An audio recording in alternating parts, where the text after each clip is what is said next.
Hello students, कैसे बच्चों आप लोग। तो पीसीबी 8 जो है बच्चों, इसमें जो फिज़िक्स का सॉल्यूशन है वो अपन बच्चों स्टार्ट कर देते हैं।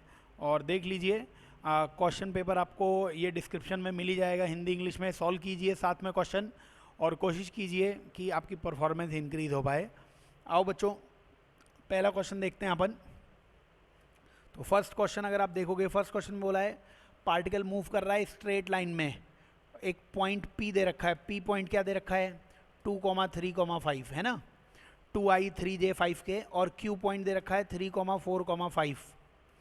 तो बच्चों अगर इसका मैं डिस्प्लेसमेंट वेक्टर या विस्थापन सदिश पूछता तो डिस्प्लेसमेंट वेक्टर या विस्थापन सदिश वो आता final vector minus initial vector, है ना। फाइनल माइनस इनिशियल करते तो 3 माइनस 2 करोगे तो 1i कैप, 4 माइनस 3 करोगे तो 1j कैप, और 5 माइनस 5 करोगे तो k कैप में कुछ आएगा नहीं। ये विस्थापन सदिश डिस्प्लेसमेंट वेक्टर आ गया। बच्चों फोर्स वेक्टर तुम्हें कितना दिया गया है? 5i plus 6j plus 7k cap. ये आपको दिया गया है फोर्स वेक्टर बल सदिश।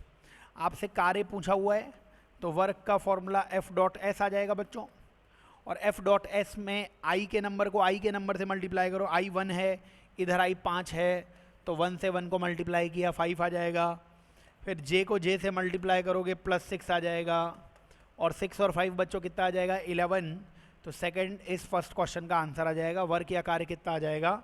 11 जूल के बराबर। ठीक है, तो डिस्प्लेसमेंट वेक्टर विस्थापन सदिश निकालना आना चाहिए, फाइनल माइनस इनिशियल करना पड़ेगा अपने को। चलो आगे चलते हैं, नेक्स्ट क्वेश्चन की तरफ चलते हैं और क्वेश्चन नंबर सेकंड की तरफ आ जाते हैं। बताओ क्वेश्चन नंबर सेकंड अगर तुम देखोगे, सेकंड में u की वैल्यू दे रखी है -5x² प्लस 3x। फोर्स पूछा है, बल पूछा है, तो बच्चों फोर्स का फॉर्मूला होता है -du/dx, है ना। तो इसका अवकलन करना है, इसका डिफरेंशिएशन करना है, और माइनस और माइनस तो कैंसिल ही हो जाएगा बच्चों। तो फोर्स का आंसर आ जाएगा केवल इसका डिफरेंशिएशन, इसका अवकलन। कितना होगा इसका डिफरेंशिएशन? 10x प्लस 3 आ जाएगा बच्चों। इसका डिफरेंशिएशन 10x प्लस 3 आ जाएगा। x² का 2x होएगा, 2x इंटू 5 10x प्लस 3। और फोर्स कब निकालना है, बल कब निकालना है? x की वैल्यू 1 दे रखी है, x की वैल्यू इसमें 1 डालोगे तो 10 और 3 कितना हो जाएगा? 13। तो यही अपने पास 13 इसका आंसर आ जाएगा। सेकंड क्वेश्चन का आंसर 4th आ जाएगा बच्चों। ठीक है, और आंसर में यूनिट वैसे गलत दी हुई है, फोर्स पूछा है तो न्यूटन में ये आंसर आ जाएगा। बट अभी 13 में एक ही आंसर था, प्लस 13 में, तो 4th इसका आंसर आ जाएगा। चलो नेक्स्ट क्वेश्चन की तरफ चलते हैं, अगले प्रश्न की तरफ चलते हैं। क्वेश्चन नंबर थर्ड बच्चों, क्वेश्चन नंबर थर्ड देख लीजिए आराम से। बोला है कि 4 किलोग्राम का मास है, 4 किलोग्राम का मास है और एक्सेलरेट होता है और उसकी वेलोसिटी 5 मीटर पर सेकंड हो जाती है। टाइम कितना दे रखा है? 20 सेकंड का। तो यहाँ से तुम एक्सेलरेशन निकाल लो v बराबर u प्लस at से। फाइनल वेलोसिटी 5, u 0 है, a की वैल्यू पता नहीं, t की वैल्यू 20 है, तो a की वैल्यू आ जाएगी 5/20 या 1/4 के बराबर। एक्सेलरेशन बच्चों आ जाएगा, त्वरण बच्चों आ जाएगा 1/4 के बराबर। उसके बाद आप बताइए मेरे को, औसत शक्ति आपसे पूछी गई है, तो पावर का फॉर्मूला बच्चों वर्क अपॉन टाइम आ जाएगा। तो वर्क का मतलब आ जाएगा फोर्स इनटू डिस्प्लेसमेंट, और नीचे टाइम t आ जाएगा, है ना। तो बताइए मेरे को कि इसको अगर मैं लिखता पावर का फॉर्मूला कितना है? फोर्स इनटू डिस्प्लेसमेंट, वो कार्य हो जाएगा। फोर्स को तुम m इंटू ए लिख देना, m इंटू ए। बच्चों विस्थापन या डिस्प्लेसमेंट हो जाएगा half a t square,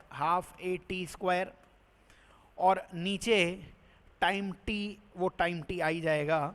t से t बच्चों कैंसिल हो जाएगा, आंसर आ जाएगा ma² t/2, ma² t/2। सारी वैल्यूज दे रखी हैं, m की वैल्यू 4 है तो m की जगह 4 आ गया। a स्क्वायर की जगह 1/4 का स्क्वायर, 1/4 का स्क्वायर, तो ma² t की जगह 20, और नीचे 2 तो 2 की जगह 2 आ जाएगा।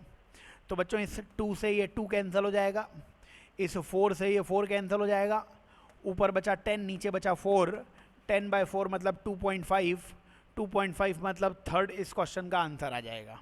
ठीक है, चलिए आगे चलते हैं, नेक्स्ट क्वेश्चन की तरफ चलिए, मुस्कुराते रहिए और क्वेश्चन सॉल्व करते चलिए। फोर्थ क्वेश्चन क्या बोला हुआ है? फोर्थ क्वेश्चन कि एक मास m को ऊर्ध्वाधर एक वर्टिकल स्प्रिंग है बच्चों, यहाँ मास m है, इसको रिलीज कर दिया, मतलब इसकी इनिशियल स्पीड कितनी हो गई? 0। अब ये ज़्यादा से ज़्यादा कितना नीचे जाएगा? मान लीजिए ज़्यादा से ज़्यादा x नीचे जाता बच्चों, जब ये बिल्कुल x नीचे पहुंचेगा तो इसकी फाइनल वेलोसिटी कितनी हो जाएगी? 0, वेग 0, और फिर ये स्प्रिंग इसे वापस ऊपर खींच लेगी, क्योंकि यहाँ पे केवल स्प्रिंग बल, गुरुत्वाकर्षण बल, स्प्रिंग फोर्स, ग्रेविटेशनल फोर्स लग रहे हैं जो कंजर्वेटिव फोर्स हैं। तो तुम मैकेनिकल एनर्जी कंजर्वेशन लगा दो, यांत्रिक ऊर्जा संरक्षण लगा दो। बताओ शुरुआत में स्थितिज ऊर्जा कितनी हो जाएगी? शुरुआत में पोटेंशियल एनर्जी कितनी हो जाएगी? शुरुआत में पोटेंशियल एनर्जी या स्थितिज ऊर्जा, यहाँ पे हाइट 0 मानी मैंने, तो x ऊपर, तो mgx, और शुरुआत में काइनेटिक एनर्जी कुछ रहेगी नहीं, है ना। और बाद में जब ये पूरा नीचे गिर गया तो यहाँ पर पोटेंशियल स्थितिज ऊर्जा 0 हो जाएगी, गुरुत्वीय स्थितिज ऊर्जा, ग्रेविटेशनल पोटेंशियल एनर्जी 0 हो जाएगी, काइनेटिक एनर्जी गतिज ऊर्जा 0 हो जाएगी। लेकिन स्प्रिंग में एनर्जी, क्योंकि स्प्रिंग x खिंच गई, तो स्प्रिंग की एनर्जी हाफ के x² आ जाएगी।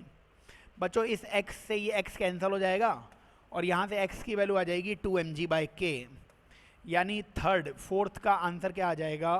फोर्थ का अपने पास आंसर आ जाएगा third 2mg/k, 2mg/k second answer आ जाएगा, है ना। तो आंसर कौन सा आ जाएगा इसमें? सेकंड आ जाएगा, 2mg/k जो आंसर निकाला हुआ है। और हम कॉपी में ऐसे 2 सवाल कराते हैं आपको। मान लीजिए इस ब्लॉक को धीरे धीरे नीचे ले जाते हैं तो फर्स्ट आंसर आता है mg/k, और इसे रिलीज कर दिया, मुक्त कर दिया है, तो आंसर सेकंड आ जाएगा 2mg/k। वो बता भी रखा है, यांत्रिक ऊर्जा का संरक्षण मैकेनिकल एनर्जी कंजर्वेशन से निकाल लेना आंसर। चलो आगे चलते हैं, नेक्स्ट क्वेश्चन की तरफ चलते हैं। फिफ्थ क्वेश्चन की तरफ आ जाओ। बोलो फिफ्थ क्वेश्चन में क्या बोला हुआ है? Body of mass 10 kilogram, 10 kilogram का एक मास है, वो 15 मीटर पर सेकंड से चल रहा है बच्चों, और दूसरा एक 5 किलोग्राम का मास है जो रेस्ट में है, रुका हुआ है, और फाइनली दोनों जुड़ जाते हैं। दोनों जुड़ जाते हैं यानी 10 और 5 15 हो जाएगा। इसकी वेलोसिटी पूछी है बच्चों, संवेग संरक्षण, मोमेंटम कंजर्वेशन। पहले मोमेंटम आएगा 10 × 15, बाद में मोमेंटम आएगा 15 × v। 15 से 15 कैंसिल हो गया, v का मान 10 आ गया, फिफ्थ का आंसर आ जाएगा सेकेंड। परफेक्टली इनइलास्टिक कोलिजन, पूर्णतः अप्रत्यास्थ टक्कर है। आप संवेग संरक्षण, मोमेंटम कंजर्वेशन लगाओ, आंसर आ जाएगा। आओ नेक्स्ट क्वेश्चन की तरफ चलते हैं, अगले क्वेश्चन की तरफ चलते हैं, सिक्स्थ क्वेश्चन की तरफ चलते हैं। बताओ सिक्स्थ क्वेश्चन पढ़ लो बच्चों, क्या बोला हुआ है? A wheel with its initial angular speed, तो ओमेगा इनिशियल दिया हुआ है ओमेगा नॉट, ओमेगा फाइनल दिया हुआ है कितना? 5 ओमेगा नॉट, और एंगल थीटा दिया हुआ है 6 रेडियन, अल्फा पूछा हुआ है। बच्चों जब भी आप एंगुलर के कोई भी क्वेश्चन करो, कोणीय गति के कोई भी सवाल करें आप, तो हमेशा लीनियर में सोचें, रेखीय में सोचें। ये हमें फाइनल वेलोसिटी दे रखी है, ये हमें इनिशियल वेलोसिटी दे रखी है, ये हमें s दे रखा है और a पूछा है। कोई गति का समीकरण, कोई इक्वेशन ऑफ मोशन सोचो जिसमें v, u, a और s आता हो, तो v² - u² बराबर 2as। तो v की जगह ओमेगा लिख देना, a की जगह अल्फा, s की जगह थीटा, आंसर आ गया। ओमेगा फाइनल की जगह तुम 5 ओमेगा नॉट का स्क्वायर लिखोगे, माइनस इनिशियल में ओमेगा नॉट का स्क्वायर लिखोगे, और 2 अल्फा और थीटा की वैल्यू 6 रेडियन दी हुई है। सॉल्व कर लो, ये कितना हो जाएगा? 25 ओमेगा नॉट स्क्वायर, 25 में से माइनस ओमेगा गया तो 24 ओमेगा नॉट स्क्वायर बराबर 12 अल्फा। और बच्चों 12 नीचे आएगा तो ये 2 बार कैंसिल होएगा, 2 ओमेगा नॉट स्क्वायर। सेकंड इस क्वेश्चन का आंसर आ जाएगा, सिक्स्थ का आंसर क्या आ जाएगा? सेकंड आ जाएगा। ठीक है, एंगुलर या कोणीय के कोई भी क्वेश्चन कर रहे हो, रेखीय में सोचो, लीनियर में सोचो, आंसर आ जाएगा। आओ नेक्स्ट क्वेश्चन की तरफ चलो, अगले प्रश्न की तरफ चलो। सिक्स्थ के आगे सेवन्थ क्वेश्चन में आ जाओ। सेवन्थ क्वेश्चन में बोला है radius of gyration of uniform rod of length L। एक रॉड की लेंथ L है और रेडियस ऑफ गायरेशन चाहिए उस एक्सिस के अलोंग जो सेंटर से निकल रही है। बताओ I की वैल्यू m² होती थी बच्चों, तो आई की वैल्यू सेंटर ऑफ मास के लिए ml²/12 होती थी, उसकी वैल्यू mk² के बराबर है, m से m कैंसिल हो जाएगा, k की वैल्यू l/√12 आ जाएगी, k की वैल्यू l/√12, 7th का फर्स्ट आंसर आ जाएगा। ठीक है, चलो अगले प्रश्न में चलते हैं, अपन नेक्स्ट क्वेश्चन में चलते हैं। 8th क्वेश्चन पे आ जाओ। बताओ 8th क्वेश्चन में क्या बोला हुआ है, rigid body rotates about a fixed axis with angular speed, तो ओमेगा दे रखी है 3 - 5t। अपने को एंगल बताना है, ये कितना एंगल घूमेगी रेस्ट पर आने से पहले। बच्चों रेस्ट पर आने से पहले कितना एंगल घूमेगी, तो बताओ ये रेस्ट पर कब आ जाएगी, है ना, ये आपको ओमेगा दिया हुआ है। अगर ये रेस्ट पर आएगा तो ये घूमना बंद कर देगा, तो ओमेगा 0 हो जाएगा। तो ओमेगा की वैल्यू कितनी आ जाएगी, 3 - 5t, उसको 0 कर दो, यहाँ से t तुम्हें बेटा कितना दिखेगा, 3/5, ठीक है, 3/5 दिखेगा। अच्छा, अब अपने को क्या ओमेगा की वैल्यू 3 - 5t जो दे रखी है, क्या ओमेगा को तुम dθ/dt भी लिख सकते हो, बिल्कुल लिख सकते हो। इसकी वैल्यू 3 - 5t तुम्हें दे रखी है, इंटीग्रेशन समाकलन कर लो, dθ की वैल्यू आ जाएगी 3 - 5t और dt। बच्चों t की लिमिट डालनी पड़ेगी 0 से 3/5, है ना, क्योंकि जब रुकेगा कभी 3/5 सेकंड में रुक रहा होगा, तो इसकी लिमिट जो है ना, इसका समाकलन की लिमिट डली हुई है 0 से 3/5 तक। सॉल्व कर लो, आंसर आ जाएगा, कुछ खास बात नहीं है। बोलो 3 का इंटीग्रेशन 3t और 5t का कितना हो जाएगा, 5t²/2। तो इसमें t की जगह तुम 3/5 डाल दो, t की जगह 3/5 डालोगे तो 3 × 3/5, है ना, t की जगह 3/5 माइनस 5/2 तो था ही, और t², तो 3/5 का स्क्वायर कितना हो जाएगा बच्चों, 9/25। बस अब इसको सॉल्व करना पड़ेगा। तो पहला नंबर तो कितना बन जाएगा, 9/5 बन जाएगा, है ना, 3 × 3/5 9/5। और दूसरा नंबर कितना बन जाएगा, 5 को इससे काटोगे 5, तो -9/10 ये आ जाएगा। और यहाँ से 9/5 - 9/10 करोगे तो वो 9/10 ही आ जाएगा। तुम LCM 10 ले लेते हो यहाँ से, तो 90, है ना, LCM 10 ले लेना, 2 18 - 9 9/10 ही आ जाएगा। 9/10 यानी 8th का आंसर आप देखेंगे तो फर्स्ट ही आ जाएगा। तो आसान सवाल हैं, बिल्कुल नीट के लेवल के सवाल हैं, ऐसे सवाल हैं जिनको आप करके अगर हो रहे हैं आपसे तो आपको समझ में आना चाहिए कि नीट में बहुत अच्छी परफॉर्मेंस होने वाली है। नेक्स्ट क्वेश्चन की तरफ चलते रहो बच्चों, मुस्कुराते रहो, आगे बढ़ते रहो, ज़रूर सफलता आप तक पहुंचेगी। 9th क्वेश्चन ने बोला हुआ है person is standing with his arms folded. तो एक आदमी ऐसे खड़ा है, ऐसे पोज दे रहा है, समझ रहे हो क्या, ऐसे एक आदमी खड़ा है विद आर्म फोल्डिंग अबाउट, है ना, तो about its axis it's kinetic energy. अच्छा, तो आदमी ऐसे खड़ा है, तो आदमी इस तरीके से ये बना लेते हैं, ये रहा महापुरुष, ये अपने हाथ ना ऐसे ही अंदर यूं करके खड़ा हुआ है ना, पोज दे रहा है, इसकी काइनेटिक एनर्जी कितनी है, 10 है। अब standing at the same position he stretches. अच्छा, तो ये पहले इसका हाथ ऐसे थे, फिर इसने शाहरुख खान के पोज में अपने हाथ ऐसे फैला दिए। तो बताइए मेरे को, ऐसे हाथ फैलाने से क्या हो गया कि उसका मोमेंट ऑफ इनर्शिया डबल हो गया बच्चों। तो काइनेटिक एनर्जी कितनी हो जाएगी बच्चों, काइनेटिक एनर्जी का एक फॉर्मूला p²/2m याद है क्या तुम्हें, लीनियर मोशन में होता था, रेखीय गति में होता था, और एंगुलर मोशन में p का काम कौन करेगा, l²/2i आ जाएगा बच्चों, है ना। तो मोमेंटम की जगह लीनियर मोमेंटम की जगह एंगुलर मोमेंटम, और मास की जगह मोमेंट ऑफ इनर्शिया। अब बच्चों हाथ ऐसे करके रखूँ मैं, चाहे हाथ फैला लूँ, तो बाहर से कोई बलाघूर्ण, बाहर से कोई टॉर्क नहीं लग रहा है मेरे पे, और टॉर्क नहीं लग रहा है, टॉर्क 0 है, तो L कांस्टेंट मानना पड़ेगा। L कांस्टेंट है तो 2 और 2 हट के KI के व्युत्क्रमानुपाती, KI के इन्वर्सली प्रोपोर्शनल हो जाएगा। I को अगर तुमने डबल किया है तो K बच्चों हाफ हो जाएगा, हाफ हो जाएगा। तो पहले 10 जूल थी एनर्जी, 10 का हाफ 5 जूल, यानी 9th क्वेश्चन का आंसर सेकंड आ जाएगा बच्चों। अच्छा सवाल है, नीट में काफ़ी बार इस पैटर्न के सवाल आए हुए हैं। आगे चलो, बहुत कुछ सीखने को मिलेगा, पेपर पूरा अटेम्प्ट करते चलो। 10th क्वेश्चन पे आ जाओ। 10th क्वेश्चन देख लो, मोमेंट ऑफ इनर्शिया बहुत इंपॉर्टेंट टॉपिक है, जरूर सवाल आएगा मोमेंट ऑफ इनर्शिया का नीट के पेपर में। तो क्वेश्चन ने बोला हुआ है रिंग, वलय दी हुई है बच्चों, और अपने को मोमेंट ऑफ इनर्शिया पूछा गया है। तो इस एक्सेस के अबाउट मोमेंट ऑफ इनर्शिया पूछा गया है। बताइए बच्चों, ये अगर मैं आपको एक बार वैल्यूज़ याद करवाऊँ तो ये रिंग है, और रिंग में ये जो एक्सिस होती थी, है ना, जेड एक्सिस, है ना, ऐसे यहाँ पे अगर मैं क्रॉस लगाना चाहूँ, ऐसे थोड़ा सा क्रॉस लगा दूँ, क्रॉस का मतलब इस तरीके से जो जेड एक्सिस है, तो जेड एक्सिस का moment of inertia M R square होता था रिंग के लिए, है ना। और अगर एक्सिस ऐसी होती थी तो फिर ये z का आधा हो जाता था, चाहे इसे आई एक्स मानो चाहे इसे आई वाई मानो, इसका moment of inertia M R square by 2 हो जाता था, है ना, याद होना चाहिए। और अगर टेंजेंट आ जाती, स्पर्श रेखा आ जाती, तो तुम फॉर्मूला लगाते I C M plus M D square, और इसका moment of inertia 3/2 M R square होता है। तो ये 3 मोमेंट ऑफ इनर्शिया तुम्हें पता होने चाहिए। डेरिवेशन भी इसका मैंने कोशिश की है तुम्हें बताऊं, लेकिन अगर ये याद है तो आंसर आ जाएगा। बोलो, अब ये जो एक्सिस है, ये जो येलो वाली एक्सिस दिख रही है, क्या ये एक्सिस इस रिंग के बीच में से चली गई, जैसे ये वाली एक्सिस जा रही है, तो इसका एम आर स्क्वायर बाई 2 होता है, तो इसका मोमेंट ऑफ इनर्शिया तो एम आर स्क्वायर बाई 2 हो गया। क्या ये वाली जो येलो वाली एक्सिस दिख रही है, ये एक्सिस क्या इस रिंग के टेंजेंट हो गई है, तो ये तो ऐसी एक्सिस हो गई टेंजेंट, और इसका moment of inertia 3/2 M R square था, तो इसका कितना हो गया 3/2 एम आर स्क्वायर।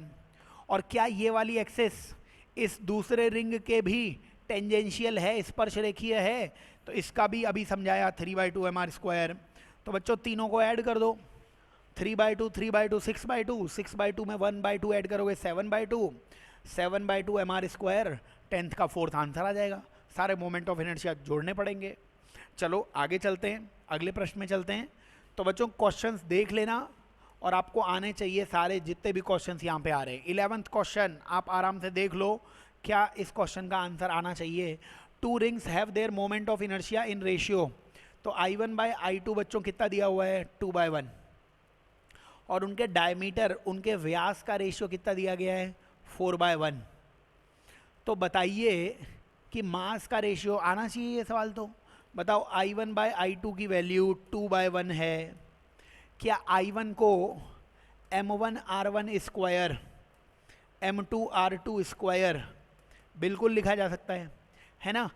हो सकता है रिंग जो है उसका आप यहाँ पे 1/2 एम आर स्क्वायर लिखना चाहो, मोमेंट ऑफ इनर्शिया, जड़त्वाघूर्ण, लेकिन जो भी लिखोगे ऊपर और नीचे सेम लिखोगे तो नंबर तो कैंसिल ही आ जाएगा, इसलिए लिखा हुआ है ये सब। अब बच्चों रेडियस या डायमीटर, चाहे डायमीटर का रेशियो हो चाहे रेडियस का रेशियो हो, रेशियो सेम ही होता है। तो R1/R2 को तुम्हें 4/1 लिखना पड़ेगा, तो M1/M2, तो M1/M2 रहा। R1/R2 की वैल्यू 4/1 थी, लेकिन उसका स्क्वायर करोगे तो 16/1 आ जाएगा, और ये 2/1 के बराबर है। और यहाँ से M1/M2 अगर तुम देखोगे तो 1/8 आ जाएगा, 1/8, यानी 11th क्वेश्चन का आंसर 4th आ जाएगा तुम्हारे पास। सिंपल से क्वेश्चन हैं, वैल्यूज़ रखिए, सॉल्व कीजिए, पेन चलाइए, आ जाएंगी चीज़ें। आगे चलिए, अगले क्वेश्चन पे चलिए, क्वेश्चन नंबर 12 में आ जाइए।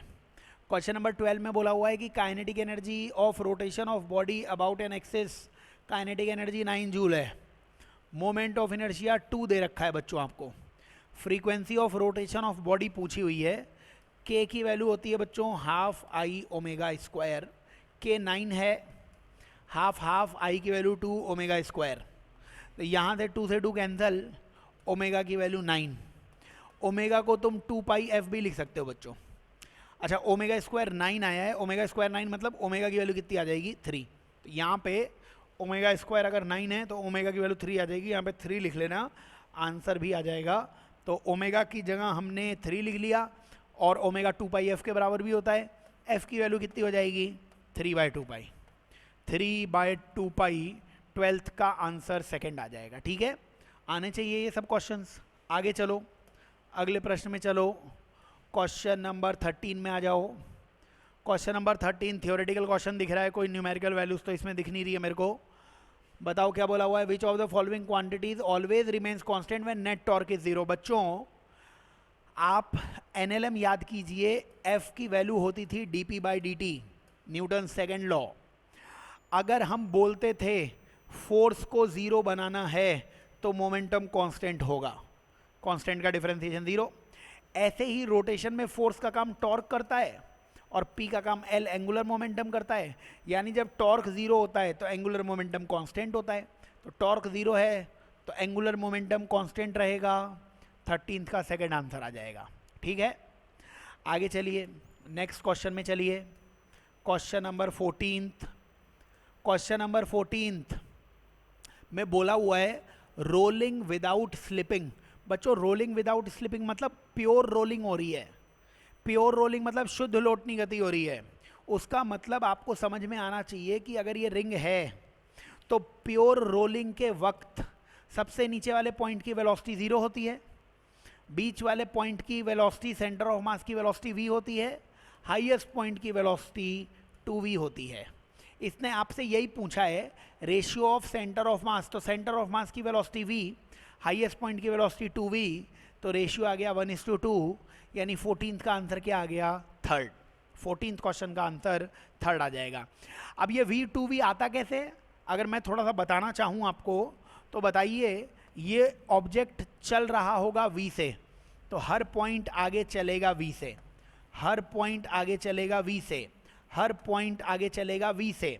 लेकिन बच्चों ये घूम भी रहा है, ये घूम भी रहा है ओमेगा से, तो फिर घूमने के कारण लीनियर स्पीड आती है ओमेगा इंटू आर।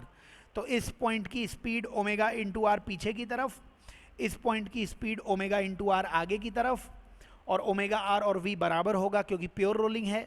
तो ओमेगा आर को तुम v लिखोगे तो v आगे v पीछे, ग्राउंड की वेलोसिटी 0। सेंटर ऑफ मास वो तो घूमता है नहीं, उसके पास केवल चलने वाली वेलोसिटी v। हाईएस्ट पॉइंट पे v भी था आगे, ओमेगा आर भी आगे, ओमेगा आर की वैल्यू v थी, तो v और v 2v की तरह आ जाएगा आगे। तो बहुत ही स्टैंडर्ड सा क्वेश्चन है, आना चाहिए आपको ये जो बताया जा रहा है। ठीक है, आगे चलो नेक्स्ट क्वेश्चन की तरफ चलो। 15th क्वेश्चन की तरफ आ जाओ फटाफट।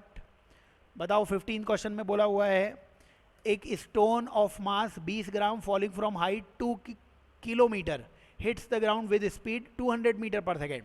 The work done by gravitational force is, gravitational force ने कितना वर्क किया है वो निकालना है। ये मास है 20 ग्राम का, ये नीचे गिरता है और 2 किलोमीटर हाइट से। तो बच्चों क्या mg नीचे लग रहा है? बिल्कुल। क्या पार्टिकल का डिस्प्लेसमेंट भी नीचे है? बिल्कुल। तो जब फोर्स और डिस्प्लेसमेंट सेम डायरेक्शन में है तो वर्क डन पॉजिटिव आएगा, और पॉजिटिव वर्क आएगा फोर्स इनटू डिस्प्लेसमेंट करना पड़ेगा। फोर्स mg, डिस्प्लेसमेंट s, तो फोर्स हो जाएगा m आएगा 20 ग्राम, 20/1000 कर देना किलोग्राम, g की वैल्यू 10 और s की वैल्यू 2 किलोमीटर, 2 × 10⁻3। ठीक है, तो ये 1000 से 1000 कैंसिल हो जाएगा, और ऊपर 2 × 2 4, 400 जूल। 15th क्वेश्चन का आंसर 4th आ जाएगा। ठीक है, नेक्स्ट क्वेश्चन की तरफ चलते हैं, अगले क्वेश्चन की तरफ चलते हैं। क्वेश्चन नंबर 16 की तरफ आ जाते हैं। बताओ क्वेश्चन नंबर 16 में क्या बोला हुआ है? Block is pushed through 2 metre across a surface offering 25 newton resistance. बच्चों ये बताइए, ये ब्लॉक है, इस ब्लॉक को धक्का दिया हमने, ये धक्का देने पे आगे जा रहा है 2 मीटर, है ना। बताइए रेजिस्टेंस या प्रतिरोधी बल किधर लग रहा होगा? धक्का आपने आगे दिया है और प्रतिरोधी बल वो कितना लग रहा है? 25 न्यूटन का पीछे लग रहा है। अब बताओ हमें कार्य या वर्क निकालना था इसी रेसिस्टिव फोर्स का। क्या ये फोर्स और डिस्प्लेसमेंट अपोजिट डायरेक्शन में है, विपरीत दिशा में है, इसलिए वर्क माइनस में आएगा। और कितना आएगा? बल गुणा विस्थापन, फोर्स इंटू डिस्प्लेसमेंट, यानी कि -50, यानी कि थर्ड। 16th क्वेश्चन का आंसर आप देखेंगे थर्ड आ जाएगा। ठीक है, चलो नेक्स्ट क्वेश्चन की तरफ चलते हैं, अगले प्रश्न की तरफ चलते हैं। क्वेश्चन नंबर 17 नंबर में फोर्स की वैल्यू दे रखी है 10 + 2x, फोर्स की वैल्यू 10 + 2x दे रखी है। x एक्सिस पे चल रहा है, वर्क डन निकालना है। बच्चों फोर्स बदल रहा है, फोर्स बदल रहा है तो वर्क का फॉर्मूला इंटीग्रेशन F.ds लगाना पड़ेगा, लेकिन केवल x डायरेक्शन में ये चल रहा है तो इसलिए इंटीग्रेशन F × dx कर सकते हो आप। F की वैल्यू आपको 10 + 2x दे रखी है, dx की वैल्यू dx, कहाँ से कहाँ तक? 0 से 3 तक। 10 का इंटीग्रेशन 10x और 2x का इंटीग्रेशन, x का इंटीग्रेशन एक्स स्क्वायर बाय 2 आता, 2 से 2 कैंसिल। तो यहाँ पे अगर तुम 3 रखोगे x की जगह, तो 3 रखते हो तो कितना आ जाएगा, 10 इंटू 3 प्लस 3 का स्क्वायर 9, कितना हो गया ये 30 और 9 39, 39 यानी 17 क्वेश्चन का आंसर क्या आ जाएगा, थर्ड आ जाएगा बेटा जी। ठीक है, तो आने चाहिए आपको। अगर फोर्स बदलने लगे, इससे पहले जो सवाल थे उसमें फोर्स कांस्टेंट था, फोर्स कांस्टेंट है तो इंटीग्रेशन नहीं करते हैं, फोर्स बदल रहा होगा तो इंटीग्रेशन करना पड़ेगा। आगे चलो नेक्स्ट क्वेश्चन में चलो, क्वेश्चन नंबर 18 में आ जाओ फटाफट। बताओ 18 नंबर के क्वेश्चन में v दे रखा है 10 रूट x। एक एक पॉइंट के सवाल दिए हैं क्वेश्चन में, जो जो तुम्हें आने चाहिए। देख रहे हो इससे पहले के सवाल की फोर्स चेंज हो रहा है तब क्या करना है, फोर्स कांस्टेंट है तब क्या करना है। अब इस क्वेश्चन से वर्क एनर्जी थ्योरम, कार्य ऊर्जा प्रमेय सिखाना चाहते हैं हम। v की वैल्यू 10 रूट x दे रखी है, क्वेश्चन ने बोला है x4 और x9। बताओ जब x4 होगा तो v की वैल्यू 10 रूट 4 हो जाएगी, x की जगह 4 लिख दिया, यानी 20 हो जाएगी, क्योंकि रूट 4 कितना हो जाएगा 2, 2 बाहर आके 10 से मल्टीप्लाई होगा 20। x बेटा जी जब 9 होगा तो v की वैल्यू आ जाएगी 10 रूट 9 यानी 30 आ जाएगी। 30 क्यों आ जाएगी, रूट 9 मतलब 3 बाहर आ जाएगा और 30 हो जाएगी। और ये इनिशियल वेलोसिटी, ये फाइनल वेलोसिटी, वर्क तुमसे पूछा है, वर्क होता है बच्चों k final minus k initial के बराबर। वर्क एनर्जी थ्योरम लगा दी, फाइनल काइनेटिक एनर्जी कितनी होगी, हाफ m की वैल्यू 1 इंटू वी का स्क्वायर मतलब 30 का स्क्वायर माइनस हाफ m, और शुरुआत में वेलोसिटी कितनी होगी 20 का स्क्वायर। तो 30 का स्क्वायर 900, 20 का स्क्वायर 400, नीचे 2, तो ये 250 उत्तर दिख रहा है मेरे को, क्योंकि 900 माइनस 400 500 होगा, 500 को 2 से डिवाइड करोगे 250, 250 मतलब 18th क्वेश्चन का आंसर फर्स्ट आ जाएगा। सीखिए एक एक सवाल से क्या क्या चीज़ें सिखाई जा रही हैं। आगे चलिए नेक्स्ट क्वेश्चन की तरफ चलिए, क्वेश्चन नंबर 19 में आ जाइए। 19 में बोला हुआ है force of 10 Newton holds an ideal spring with 20 Newton. तो फोर्स दे रखा है 10 न्यूटन का, के दे रखा है 20 न्यूटन पर मीटर का इन कंप्रेशन। तो बच्चों क्या F की वैल्यू के एक्स स्प्रिंग का फॉर्मूला होता था, और अच्छा एनर्जी चाहिए तो ज़रूरी नहीं है x निकालो, एनर्जी चाहिए थी तो F और K में मतलब डायरेक्टली मैं तो यहाँ से सोच रहा था x निकालूं, लेकिन अब मैंने आगे सवाल पढ़ा तो पोटेंशियल एनर्जी, क्या एनर्जी का फॉर्मूला तुम्हें F और K में याद नहीं है, F स्क्वायर बाय 2K होता है। या फिर क्या करते, F बराबर KX करके x निकालते, और x निकाल के एनर्जी हाफ KX स्क्वायर होती, वो एक ही चीज़ है, तुम डायरेक्टली ये फॉर्मूला लगाओ अगर पता है तो। F स्क्वायर मतलब 10 का स्क्वायर, 2 और K की वैल्यू कितनी थी 20, तो कितना आंसर आ जाएगा, ऊपर आ जाएगा 100, नीचे आ जाएगा 40, यानी 2.5 आ जाएगा, 10 बाय 4 यानी 2.5। 19th क्वेश्चन का आंसर सेकंड आ जाएगा। ठीक है, चलिए आगे चलते हैं, नेक्स्ट क्वेश्चन की तरफ चलते हैं, क्वेश्चन नंबर 20 पे आ जाते हैं। क्वेश्चन नंबर 20 में बोला हुआ है कि एक ब्लॉक है 2 किलोग्राम का, जिसे P पॉइंट से बच्चों 2 किलोग्राम को रिलीज कर रहे हैं, मुक्त कर रहे हैं, इनिशियल स्पीड 0 है। कुछ नहीं बोला हुआ है ना, फ्रिक्शन के बारे में कुछ बोला हुआ है क्या, फ्रिक्शनलेस, चलो बोल भी दिया है। यहाँ पे केवल गुरुत्वाकर्षण बल, केवल ग्रेविटेशनल फोर्स लगेगा, मैकेनिकल एनर्जी कंजर्वेशन लगाओ, यांत्रिक ऊर्जा का संरक्षण लगाओ। बताओ इस पॉइंट पे पोटेंशियल एनर्जी, स्थितिज ऊर्जा कितनी होगी, mgh मतलब हाइट कितनी होगी 14 हो गई, और शुरुआत में काइनेटिक एनर्जी, गतिज ऊर्जा कुछ रही नहीं होगी, 0 आ गई। हमें R पॉइंट पे काइनेटिक एनर्जी चाहिए, तो R पॉइंट पे स्थितिज ऊर्जा या पोटेंशियल एनर्जी कितनी हो जाएगी, mgh, h की value 7 plus kinetic energy k। तो यहाँ से k की वैल्यू तुम देखोगे mg इंटू 7 आ जाएगी बच्चों, ये 14 mg है, 7 mg उधर जाएगा तो बाकी भी 7 mg रह जाएगा, बस यही आंसर है। 7 इंटू m की वैल्यू 2 और g की वैल्यू 10, तो 140 आ गया बच्चों आंसर। 140 मतलब 20 नंबर के क्वेश्चन का आंसर 140 कौन सा ऑप्शन है, थर्ड। तो 20 नंबर के क्वेश्चन का आंसर आ जाएगा थर्ड बच्चों, 140 जूल यांत्रिक ऊर्जा या मैकेनिकल एनर्जी कंजर्वेशन लगा के। आगे चलो नेक्स्ट क्वेश्चन में चलो, और क्वेश्चन नंबर 21 में आ जाओ। 21 में क्या बोला है, 2 पर्सन ए और बी हैं, 2 सेकंड और 4 सेकंड लगते हैं इन्हें, है ना। तो ए को टाइम कितना लगता है 2 सेकंड, और बी को टाइम कितना लगता है 4 सेकेंड, और सेम हाइट तक वो उठाते हैं किसी ऑब्जेक्ट को, है ना, lifting an object to same height H, then the ratio of their potential energies at the highest point is. बच्चों पोटेंशियल एनर्जी का रेशियो आपसे पूछा हुआ है, ये बताइए मेरे को, टाइम कितना भी लगे पोटेंशियल एनर्जी तो mgh होती है, दूसरे की भी mgh ही होएगी। जब इसका आप रेशियो निकालोगे तो 21 का आंसर तुम्हें क्या नजर आएगा, सेकंड नजर आएगा। बच्चों सेम हाइट तक उठा रहे हैं अपन, है ना, पावर अलग अलग हो जाएगी क्योंकि पावर होता वर्क डन अपॉन टाइम, और वर्क दोनों का सेम है, वर्क mgh के बराबर है, और mgh का रेशियो mgh हो तो 1:1 आ गया। क्वेश्चन में अगर पावर का रेशियो पूछते तो टाइम का उल्टा रेशियो आ जाता, बट अभी हमसे पोटेंशियल एनर्जी स्थिति ऊर्जा का अनुपात पूछा है, सेम ही आएगा, सेम वर्क हुआ है, mgh की वैल्यू भी सेम है दोनों के लिए, 1:1 आंसर आ जाएगा।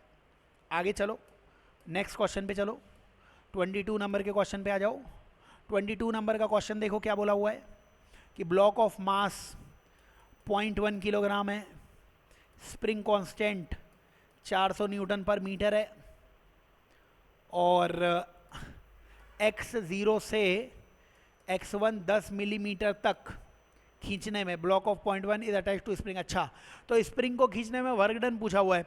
बच्चों ये बताओ कि क्या पूछा है, find the work done bye spring force. अच्छा लिख दिया इसने, work done bye spring force. बच्चों स्प्रिंग कंजर्वेटिव है, स्प्रिंग संरक्षी है, संरक्षी का कार्य माइनस डेल्टा यू के बराबर होता है, मतलब minus you final minus you initial, यानी कि आना चाहिए you initial minus you final. तो वर्क कितना आना चाहिए बच्चों, you initial minus you final के बराबर, यही स्प्रिंग फोर्स का वर्क आएगा। तो कितना आएगा यू इनिशियल, अब इनिशियली यू की वैल्यू हाफ के एक्स स्क्वायर होगी, तो इसकी वैल्यू हाफ के एक्स स्क्वायर अगर लिखोगे तो वो ज़ीरो आ जाएगी, क्योंकि शुरुआत में एक्स की वैल्यू ज़ीरो है, एक्स ज़ीरो है, ठीक है।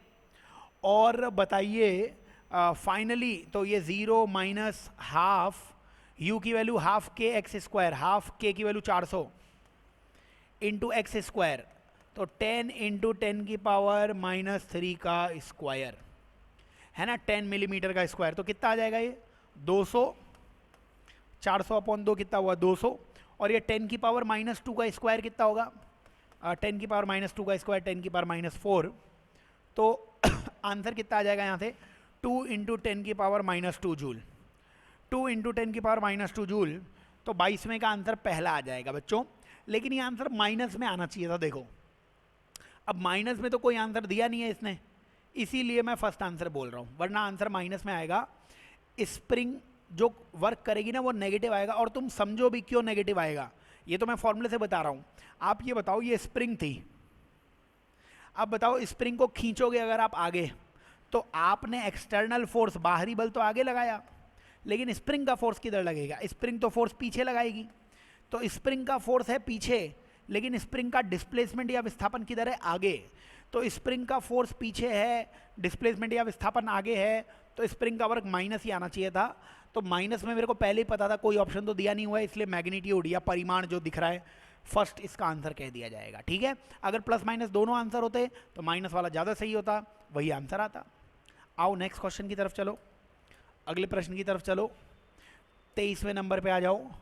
23 में क्या बोला हुआ है, u की value x square minus 4x दी हुई है। इक्विलिब्रियम, बच्चों इक्विलिब्रियम में फोर्स निकालिए, फोर्स का फॉर्मूला होता है माइनस du/dx, तो फोर्स की वैल्यू आएगी माइनस, इसका अवकलन, इसका डिफरेंशिएशन 2x माइनस 4। बच्चों इक्विलिब्रियम या साम्यावस्था का मतलब फोर्स जीरो कर दीजिए, यहाँ से 2x बराबर 4 आ जाएगा, यहाँ से x बराबर 2 आ जाएगा, यहाँ से 23 का आंसर थर्ड आ जाएगा आप लोगों के पास, ठीक है। आओ नेक्स्ट क्वेश्चन की तरफ चलो, अगले क्वेश्चन की तरफ चलो, 24th पे आ जाओ। बताओ 24th में क्या बोला हुआ है, ए और B are stretched by applying force of equal magnitude, है ना, एट द फोर एंड्स, समान परिमाण के बल आरोपित किए जाते हैं, है ना, एट द फोर एंड्स मतलब तो दो स्प्रिंग हैं और दोनों स्प्रिंग को अपन खींचते हैं सेम फोर्स लगा के, सेम बल लगा के, है ना। If energy stored in A is E, अच्छा अब ए में एनर्जी कितनी है बच्चों, ई है, तो ए में एनर्जी का फॉर्मूला, मतलब ए में एनर्जी ई है और एनर्जी का फॉर्मूला होगा बच्चों F square by 2k। Energy वैसे हाफ के एक्स स्क्वायर भी होती है और एफ और के में एफ स्क्वायर बाय 2k भी होती है। और ये के किसका आएगा, ए का। बताओ बी में कितनी एनर्जी आएगी, एनर्जी इतनी ही आएगी एफ स्क्वायर बाय 2k, लेकिन के किसका, बी का। तो तुम क्या यहाँ से एफ स्क्वायर बाय 2 की वैल्यू, एफ स्क्वायर बाय 2 की वैल्यू ई इंटू के ए लिख सकते हो, वो वहाँ पे रख दो। एफ स्क्वायर बाय 2 की वैल्यू ई इंटू के ए, और नीचे के बी तो वैसे ही पड़ा हुआ है। बताओ क्या आपको दे रखा है के ए बराबर 2kb, तो के ए के जगह तुम 2kb लिखते अगर, तो E इंटू 2kb, नीचे भी kb से kb कैंसल, 2e बच्चों तुम्हारा सुंदर उत्तर आता 24th का उत्तर सेकंड आ जाता। ठीक है, 24th का आंसर सेकंड आ जाएगा। आगे चलो नेक्स्ट क्वेश्चन में चलो, क्वेश्चन नंबर 25 पे आ जाओ। 25 में क्या बोला हुआ है, स्टोन को प्रोजेक्ट किया है up with speed u reaches height h। तो एक पत्थर को ऊपर फेंका है, u स्पीड से फेंका है, और वो u स्पीड से फेंका है, कितनी हाइट तक चला जाता है, वो h हाइट तक चला जाता है। आपको बताना है कि एट हाइट 3h/4, तो अपने को एक हाइट दी हुई है, कितनी हाइट दी हुई है, 3h/4 हाइट दी हुई है। इस हाइट पर तुम्हें क्या निकालना है, काइनेटिक एनर्जी और पोटेंशियल एनर्जी का रेशियो निकालना है।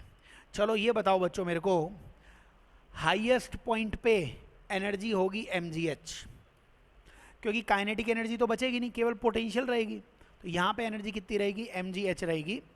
अब याद रखना पूरे रास्ते में हर पॉइंट पे टोटल एनर्जी mgh ही रहेगी, क्योंकि मैकेनिकल एनर्जी, यांत्रिक ऊर्जा हमेशा कंजर्व रहेगी। केवल ग्रेविटेशनल फोर्स लग रहा है ना, केवल क्या लग रहा है, गुरुत्वीय बल लग रहा है, इसीलिए काइनेटिक प्लस पोटेंशियल का एडिशन कांस्टेंट रहेगा। यहाँ पे काइनेटिक 0 थी, पोटेंशियल mgh थी, हर पॉइंट पे टोटल एनर्जी mgh रहेगी।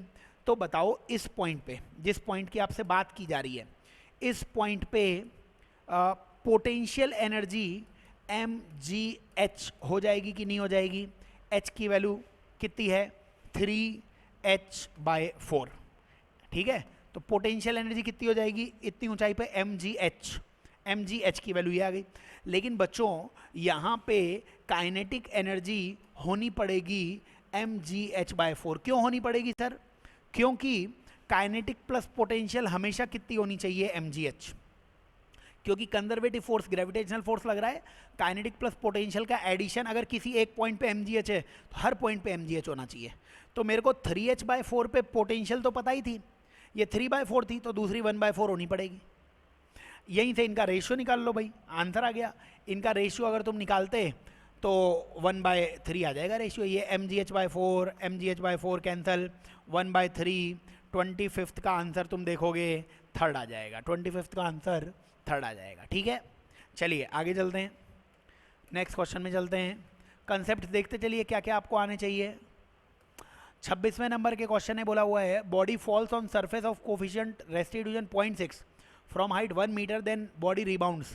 अब ये बताओ 1 मीटर की हाइट से अगर आप नीचे गिरोगे, यहाँ पे इनिशियल स्पीड 0 है, h नीचे आने पे बच्चों स्पीड होती थी √2gh। ठीक है, तो नीचे आने पे स्पीड कितनी हो गई, √2gh की वैल्यू कितनी थी, 1। मान लीजिए टकराने के बाद इसकी वेलोसिटी v हो जाती, तो E का फॉर्मूला होता है velocity of separation upon velocity of approach. दूर जाने की वेलोसिटी v मान ली, पास आने की वेलोसिटी √2gh आ गई।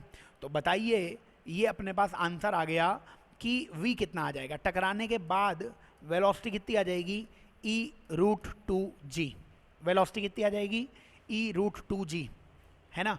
अब तुमसे क्या पूछा हुआ है, ये कितनी हाइट तक जाएगा। बच्चों अगर किसी की वेलोसिटी v है तो उसकी मैक्सिमम हाइट होती थी v²/2g। तो v की वैल्यू है तुम्हारे पास, ये v की वैल्यू है, इसका स्क्वायर करोगे तो कितना आ जाएगा, e²2g/2g, है ना। इसका स्क्वायर करोगे तो e² हो जाएगा, √2g का स्क्वायर करोगे तो 2g आ जाएगा, 2g से 2g कैंसिल, e² आंसर है। e की वैल्यू 0.6 थी, 0.6 का स्क्वायर 0.36 है, तो 26 क्वेश्चन का आंसर आ जाएगा तुम्हारे पास 4th। ठीक है, अच्छे सवाल हैं, करते चलो, आगे चलो। क्वेश्चन नंबर 27 में आओ, 27 में आओ। 27 में बोला है दो मासेज हैं of 0.25 kilogram each move towards each other. तो एक बच्चों ये 0.25 और दूसरा भी 0.25 के दो मासेज हैं और ये दोनों एक दूसरे की तरफ आ रहे हैं, एक 3 से एक 1 से, और दोनों मिल के एक ही मास बना लेते हैं। अगर मिल के एक मास बनाएंगे तो 0.25 हो जाएगा। तो इसकी वेलोसिटी पूछिए कितनी आएगी। मोमेंटम कंजर्वेशन, संवेग संरक्षण लगाओ, इसको मल्टीप्लाई करो 0.25 इंटू 3। बच्चों माइनस लगाना क्योंकि इस डायरेक्शन को मैंने प्लस माना है, तो ये वाली वेलोसिटी अपोजिट में आएगी। माइनस 0.25 इंटू 1 बराबर 0.5 इंटू वी। संवेग संरक्षण मोमेंटम कंजर्वेशन लगा दो, 0.5 इंटू 3 माइनस 0.5 इंटू 1 यानी 0.25 इंटू 2। ये तो इधर बाकी रह गया और इधर बाकी रह गया 0.5 इंटू वी। बच्चों 0.25 इंटू 2 करोगे तो 0.5 से 0.5 कैंसिल, वी की वैल्यू 1 दिख रही है मेरे को। 27 का आंसर अगर मैं देखूंगा थर्ड दिया हुआ है, थर्ड इसका आंसर आ जाएगा। आगे चलें, चलिए नेक्स्ट क्वेश्चन की तरफ चलते हैं। 28 पे आ जाते हैं। 28 क्वेश्चन में बोला हुआ है body of mass 4 kilogram moving with velocity 12 metre per second. 4 kilogram है, ये मूव कर रही है 12 मीटर पर सेकेंड से, with another body of mass 6 kilogram, और ये 6 किलोग्राम से टकराती है जो कहाँ पे है बच्चों, रेस्ट में। 6 किलोग्राम से टकरा रही है जो रेस्ट में है। Bodies stick together then loss in kinetic energy. बच्चों लॉस इन काइनेटिक एनर्जी का भी मेरे को फॉर्मूला याद करवाना है तुम्हें, पढ़ा होगा तुम सब ने, half m1 m2 upon m1 plus m2 u1 minus u2 का whole square 1 minus E square. ये फॉर्मूला तुम्हें पता होना चाहिए, तो डायरेक्टली आंसर आ जाएगा, है ना। क्या क्या दिया हुआ है, हाफ m1 m2 कितना हो जाएगा, 4 और 6, 4 इंटू 6, नीचे 4 प्लस 6 करोगे वो 10 हो जाएगा। u1 माइनस u2, तो एक की वेलोसिटी 12 दे रखी है, दूसरे की वेलोसिटी 0 थी तो 12 का स्क्वायर हो गया, और 1 माइनस ई स्क्वायर। बच्चों दोनों टकराने के बाद एक साथ स्टिक हो जाती हैं, जुड़ जाती हैं। अगर वो जुड़ जाएंगी तो पूर्णतः अप्रत्यास्थ टक्कर होएगी, मतलब परफेक्टली इनइलास्टिक कोलिजन होएगी। तो इस टक्कर में, इस कोलिजन में ई 0 था, तो 1 माइनस 0 मतलब 1 होता, 1 से मल्टीप्लाई करने की ज़रूरत है नहीं, बस यही आंसर है। अब ये आंसर कितना आ जाएगा देखो, 4 6 जा 24, नीचे 20 और 12 का स्क्वायर 144, है ना। तो इसको आप सॉल्व कर सकते हो। 0 को पॉइंट लगाओगे तो ऊपर आ जाएगा 1.2 इंटू 144, 1.2 इंटू 144। तो 144 इंटू 1.2 करोगे 288, तो 2 से मल्टीप्लाई करने पे आता है, 0 आएगा नहीं, 144 आएगा नहीं, है ना। मैथ्स भी सॉल्व करने की जरूरत नहीं है। 288 भी नहीं आएगा क्योंकि 144 को 2 से मल्टीप्लाई करते तब आता, तो इसलिए 28 का आंसर वो थर्ड ही होना चाहिए। इसको मल्टीप्लाई करोगे तो इतना ही बन रहा होगा, 172.8। ठीक है, थोड़ा स्मार्ट वर्क करके कैलकुलेशन भी बचा लेंगे अपन। आगे चलते हैं, नेक्स्ट क्वेश्चन की तरफ चलते हैं। 28 के बाद 29 क्वेश्चन पे आ जाते हैं। बताओ 29 question, a particle falls from height h upon a fixed horizontal plane and rebounds is coefficient of total distance. अच्छा, अब ये जो क्वेश्चन है वैसे तो बहुत ही स्टैंडर्ड क्वेश्चन है और इसका फॉर्मूला तुम्हें बच्चों याद होना चाहिए, है ना। क्वेश्चन ने कहा क्या हुआ है कि एक पार्टिकल है ना, एक कण है जो h हाइट से नीचे आता है और टकरा के फिर ऊपर जाता है, फिर नीचे आता है, फिर ऊपर जाता है, फिर नीचे आता है, ऐसे टक्कर चलती रहेगी। कितनी दूरी, कितनी डिस्टेंस चलने के बाद ये रुकेगा, इसका वैसे तो डायरेक्टली फॉर्मूला होता है। क्या होता है इसका directly formula, h1 plus E square upon 1 minus E square. Directly formula होता है इसका 29 का, और वो फर्स्ट आंसर आ जाएगा। ठीक है। अच्छा, अगर आपको ये नहीं याद हो, वैसे याद करके जाना, देखो है ना, कुछ स्टैंडर्ड, ये सवाल जेईई मेंस में भी आया हुआ है, इसी 2021 में, है ना, और उसमें डायरेक्टली फॉर्मूला पता होगा तो इससे कुछ और आगे फर्दर चीज़ पूछी थी। डायरेक्ट पता होना चाहिए फॉर्मूला। अब नहीं है फॉर्मूला पता तो वैल्यूज़ निकाल सकते हो, थोड़ा बहुत बता देता हूँ आपको। ये बताओ मेरे को कि अब पूरा डेरिवेशन करना पड़ेगा, तो आप ये बताओ टकराने से ठीक पहले इसकी स्पीड कितनी होगी। h हाइट से नीचे गिरेगा तो टकराने से ठीक पहले इसकी स्पीड होगी √2gh, है ना। उसको मैं v0 कह देता हूँ। v0 मतलब एक भी टक्कर नहीं हुई है। पहली टक्कर के ठीक बाद इसकी वेलोसिटी कितनी हो जाएगी v1, v1 का मतलब पहली टक्कर के बाद की स्पीड। तो ये ज़मीन है, यहाँ पे बॉल आ रही है v0 से, टक्कर के बाद जाएगी किससे, v1 से। तो E का फॉर्मूला होता है velocity of separation upon velocity of approach.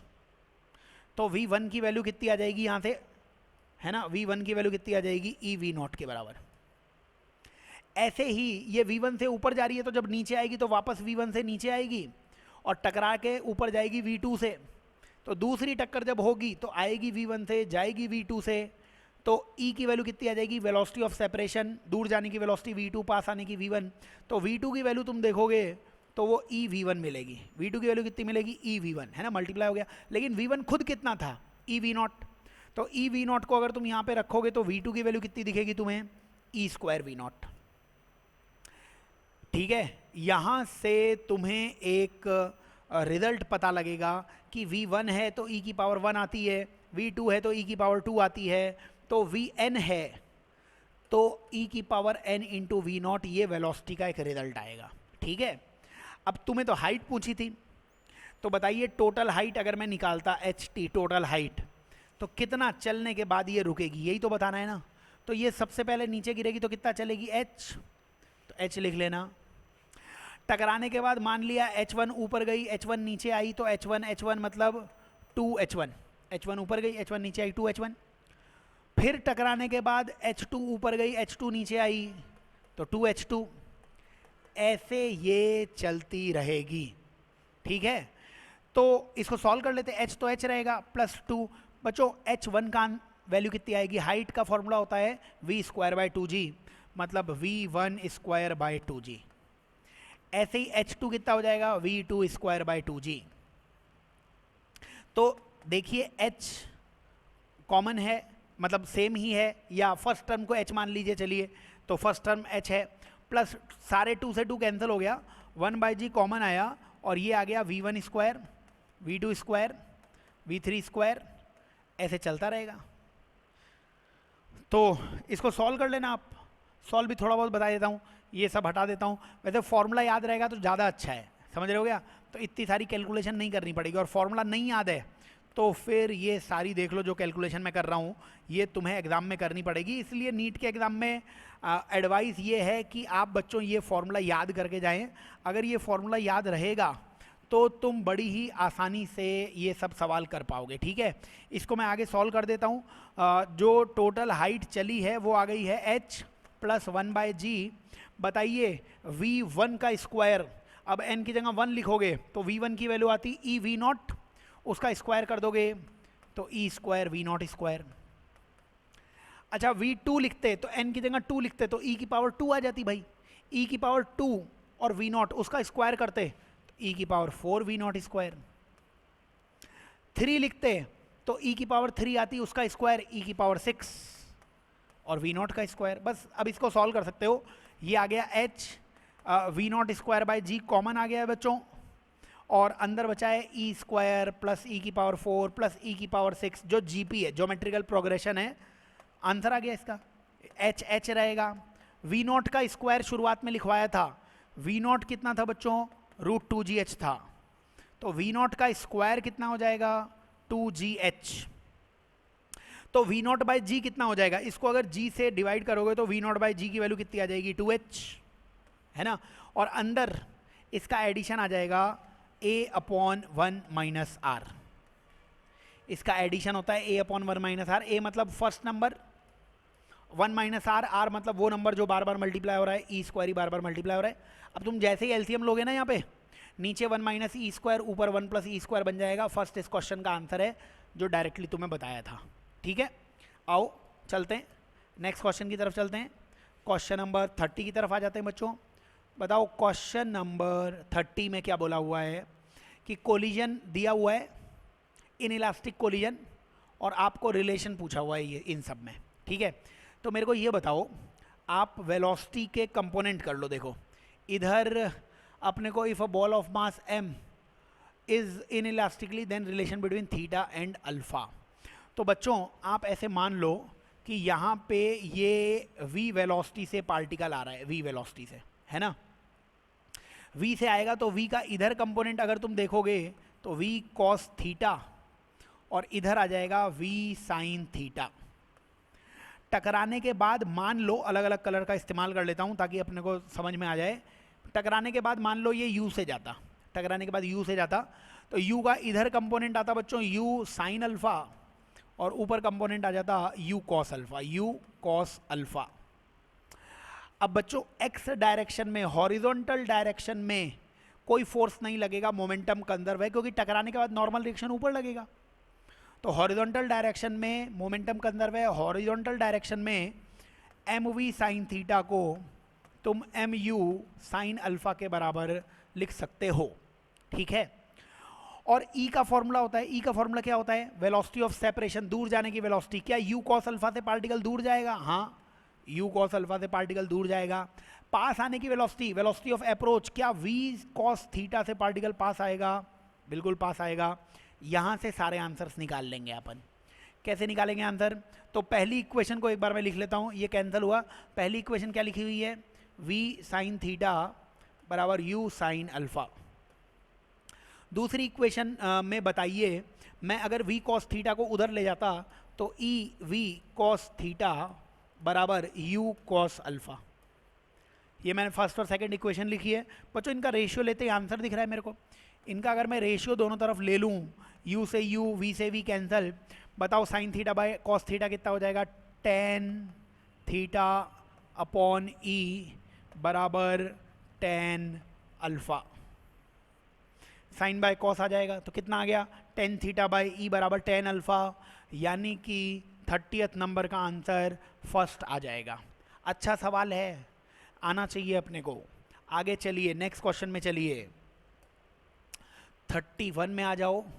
31 में बोला हुआ है two balls each of mass 2 kilogram, one at rest undergoes oblique collision. अच्छा बच्चों, एक है 2 किलोग्राम की बॉल, दूसरी भी है 2 किलोग्राम की बॉल।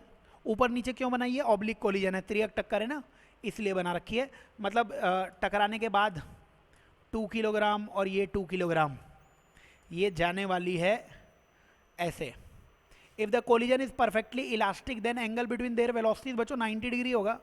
ये तो स्टैंडर्ड रिजल्ट है। 31 का आंसर फोर्थ आने वाला है। अब तुम्हें ये रिजल्ट नहीं पता हो तो मैं डेरिवेशन करना पड़ेगा मेरे को, बट याद कर लेना। देखो, जब भी इलास्टिक कोलिजन होगी, एक रेस्ट में होगा, दूसरा चल रहा होगा और मास सेम होगा, तो टकराने के बाद हमेशा एंगल 90 डिग्री आएगा। कोई पूछे कैसे आएगा? चलो, इसकी वेलोसिटी v1, इसकी वेलोसिटी v2 मान लो और फटाफट डेरिवेशन देख लो। मान लेता हूँ कि ये शुरुआत में किससे चल रहा होता? u से चल रहा होता। तो मोमेंटम कंजर्वेशन कितना होता? 2u बराबर 2v1 vector plus 2v2 vector. बच्चों, मोमेंटम कंजर्वेशन, इसका मोमेंटम 2 इंटू यू, इसका momentum 2 into v1 vector. Vector मतलब आई जे में पता नहीं कहाँ जा रहा है, इसलिए वेक्टर लगा दिया। ये भी 2v2 लगा दिया।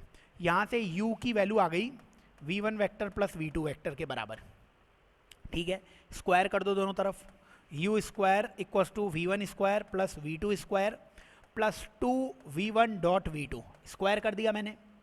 क्वेश्चन ने बोला है प्रत्यास्थ टक्कर है, इलास्टिक कोलिजन है। इलास्टिक कोलिजन मतलब काइनेटिक एनर्जी कांस्टेंट रहेगी। बताओ, शुरुआत में काइनेटिक एनर्जी कितनी थी? Half M U square. बाद में kinetic energy half M v1 square plus half M v2 square. क्या ये 2 से 2, 2 से 2, 2 से 2 कैंसिल हो गया? आंसर आ जाएगा u स्क्वायर बराबर v1 square plus v2 square. तो काइनेटिक एनर्जी कंजर्वेशन बोलता है कि u स्क्वायर की वैल्यू किसके बराबर आएगी? v1 square plus v2 square के बराबर। देखो, ये रिलेशन था ना, इसमें u स्क्वायर किसके बराबर है? v1 स्क्वायर v2 स्क्वायर के बराबर। वो कैंसिल हो गया क्योंकि ये बराबर है। तो क्या बच गया? 2v1 डॉट v2 बराबर 0। इससे क्या बच गया? v1 डॉट v2 बराबर 0। दो दूसरी तरफ आ गया। बच्चों, डॉट प्रोडक्ट कब 0 होता है? जब एंगल 90 डिग्री होता है। तो डॉट प्रोडक्ट कब 0 होगा? Angle 90 degree. यही पूछा गया, कितना एंगल होगा? 90 डिग्री। आप डायरेक्टली रिजल्ट याद करो, सवाल वही दिए जा रहे हैं जो तुम याद करके जाने वाले हो नीट में चीज़ें, है ना। तो याद करना इसे, ताकि आसानी से क्वेश्चन हो जाए। आगे चलिए, नेक्स्ट क्वेश्चन की तरफ चलिए।